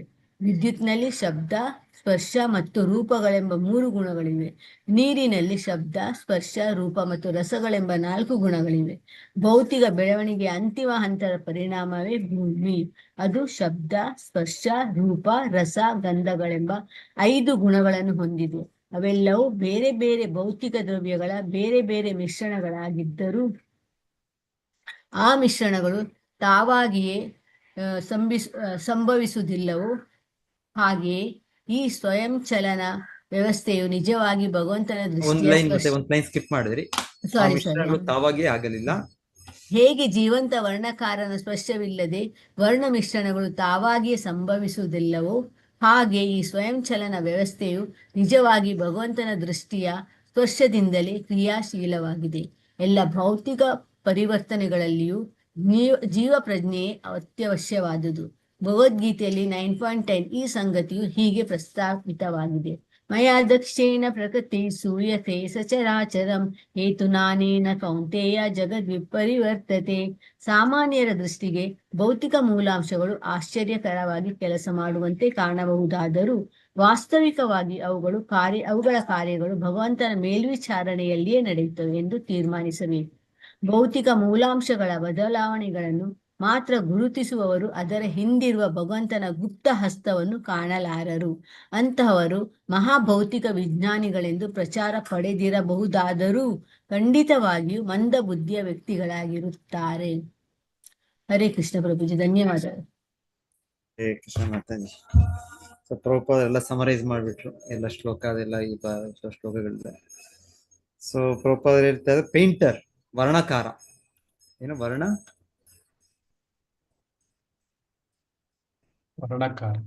ವರ್ಣಕಾರ ಪೇಂಟರ್. ಸೊ ಪೇಂಟರ್ ಇಲ್ಲ ಪೇಂಟ್ನ ಎಲ್ಲ ಪೇಂಟ್ಗಳು ಇರ್ಬೋದು, ಬೇರೆ ಬೇರೆ ಕಲರ್ ಪೇಂಟ್. ಆದ್ರೆ ಪೇಂಟ್ ಆಗ್ಬೇಕು ಅನ್ನೋದ್ರೆ ಪೇಂಟರ್ ಬೇಕು. ಅವನು ಮಿಕ್ಸ್ ಮಾಡಬೇಕು ಮತ್ತೆ ಅವನು ಪೇಂಟ್ ಮಾಡಬೇಕು, ಅವಾಗಲೇ ಆಗುತ್ತೆ. ಹಾಗೆ ಸೃಷ್ಟಿ ಪ್ರತಿಯೊಂದು ಹಂತದಲ್ಲೂ ಭಗವಂತನು ಅವನ ಇದಿಲ್ಲದೆ ಬೇರೆ ಬೇರೆ ಪೇಂಟ್ ಆಗೋದಿಲ್ಲ, ಬೇರೆ ಬೇರೆ ತರ ಆಗೋದಿಲ್ಲ. ಅದೇ ರೀತಿ ಬೇರೆ ಬೇರೆ ಸೃಷ್ಟಿ, ಬೇರೆ ಬೇರೆ ವಸ್ತುಗಳು, ಬೇರೆ ಅಸ್ತಿತ್ವ ಬರಕ್ಕೆ ಸಾಧ್ಯ ಇಲ್ಲ ಅಂತ ಹೇಳ್ತಾರೆ.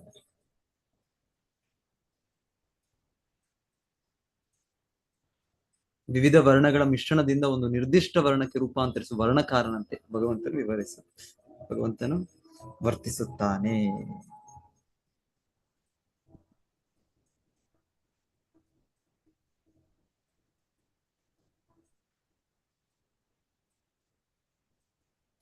ಆ ಮಿಶ್ರಣಗಳು ತಾವಾಗಿಯೇ ಆಗಲಿಲ್ಲ. ಹೇಗೆ ಜೀವಂತ ವರ್ಣಕಾರನ ಸ್ಪರ್ಶವಿಲ್ಲದೆ ವರ್ಣ ಮಿಶ್ರಣಗಳು ತಾವಾಗಿಯೇ ಸಂಭವಿಸುವುದಿಲ್ಲವೋ ಹಾಗೆ ಈ ಸ್ವಯಂಚಲನ ವ್ಯವಸ್ಥೆಯು ನಿಜವಾಗಿ ಭಗವಂತನ ದೃಷ್ಟಿಯ ಸ್ಪರ್ಶದಿಂದಲೇ ಕ್ರಿಯಾಶೀಲವಾಗಿದೆ.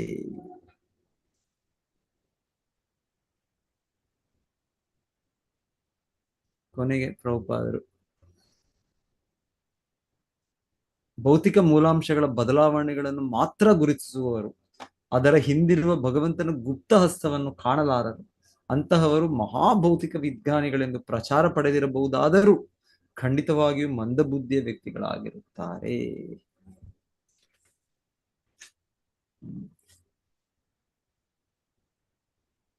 ಭೂತಾನಾಂ ನಭ ಆದೀನಾಂ ಯದ್ಯದ್ ಭವ್ಯಾವರಾವರಂ ತೇಷಾಂ ಪರಾನುಸಂಸರ್ಗಾತ್ ಯಥಾ ಸಂಖ್ಯಂ ಗುಣಾನ್ ವಿದುಹು. ಓ ವಿನೀತನೆ, ಆಕಾಶದಿಂದ ಭೂಮಿಯವರೆಗಿನ ಎಲ್ಲ ಭೌತಿಕ ಮೂಲಾಂಶಗಳ ನೀಚ ಮತ್ತು ಉತ್ತಮ ಗುಣಗಳೆಲ್ಲವೂ ದೇವೋತ್ತಮ ಪರಮಪುರುಷನ ದೃಷ್ಟಿಯ ಅಂತಿಮ ಸ್ಪರ್ಶದಿಂದಲೇ ಆಗುತ್ತವೆ.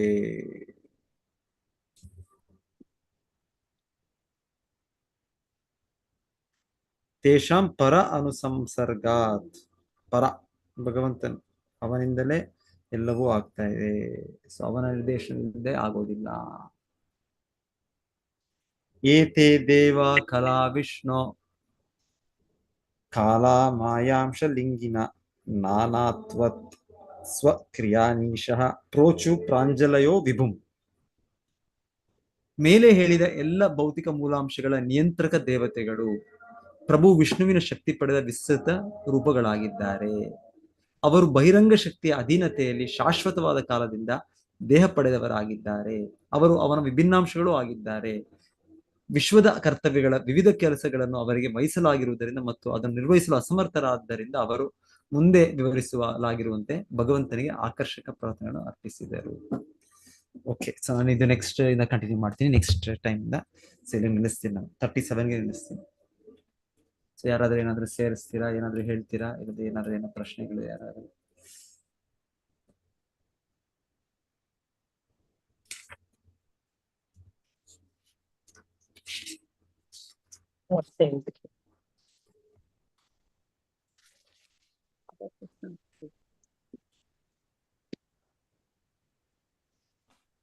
ಸೃಷ್ಟಿಯ ಪ್ರಕ್ರಿಯೆ ಸೊ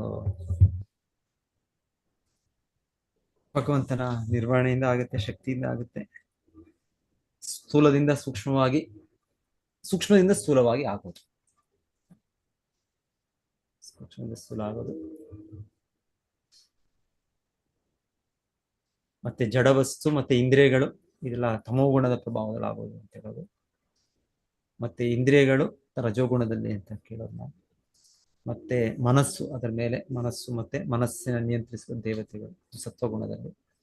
ಮತ್ತೆ ಇದು ಸತ್ವಗುಣ ಜೊತೆಗೆ ನಿತ್ಯ ಅಹಂಕಾರ.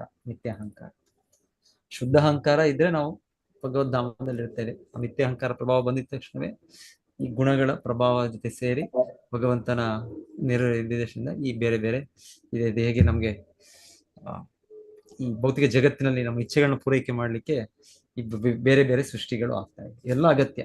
ಭೌತಿಕ ವಸ್ತು ಬೇಕು, ಪಂಚಭೂತಗಳು ಬೇಕು, ಮತ್ತೆ ಈ ಇಂದ್ರಿಯಗಳು ಬೇಕು, ಇಂದ್ರಿಯ ವಸ್ತುಗಳು ಬೇಕು. ಭೌತಿಕವಾಗಿ ಭಗವಂತನ ನಾನು ಸ್ವತಂತ್ರನಾಗಿ ನಾನು ಇದ್ದೇನೆ, ಅಸ್ತಿತ್ವ ಅದು ಅವನಿಗೆ ನನಗೆ ಸಂಬಂಧ ಇಲ್ಲ ಅನ್ನೋದಕ್ಕೆ ಭಗವಂತನು ಇದೆಲ್ಲವನ್ನು ಸೃಷ್ಟಿ ಮಾಡಿದ ಭೌತಿಕ ಜಗತ್ತು.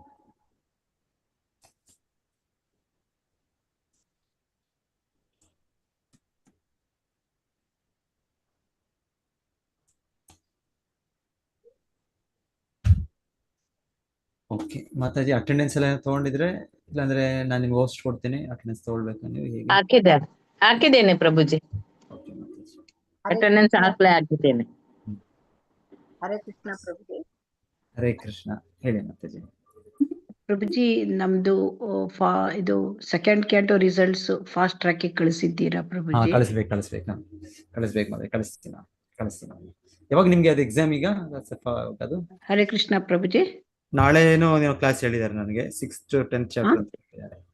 ಯಾವಾಗ ಎಕ್ಸಾಮ್ ಅದು? ಇವಾಗ ನಿಮ್ಗೆ ಸೆಕೆಂಡ್ ಕ್ಯಾಂಟೋದು ಅದು 11th ಗೆ ಇಟ್ಟಿದ್ದಾರೆ ಪ್ರಭುಜಿ. 11th ಗೆ ಇಟ್ಟಿದ್ದಾರೆ. ಸ್ಯಾಟರ್ಡೇಗೆ ಇಟ್ಟಿದ್ದಾರೆ ಈ ವಾರದಲ್ಲಿ.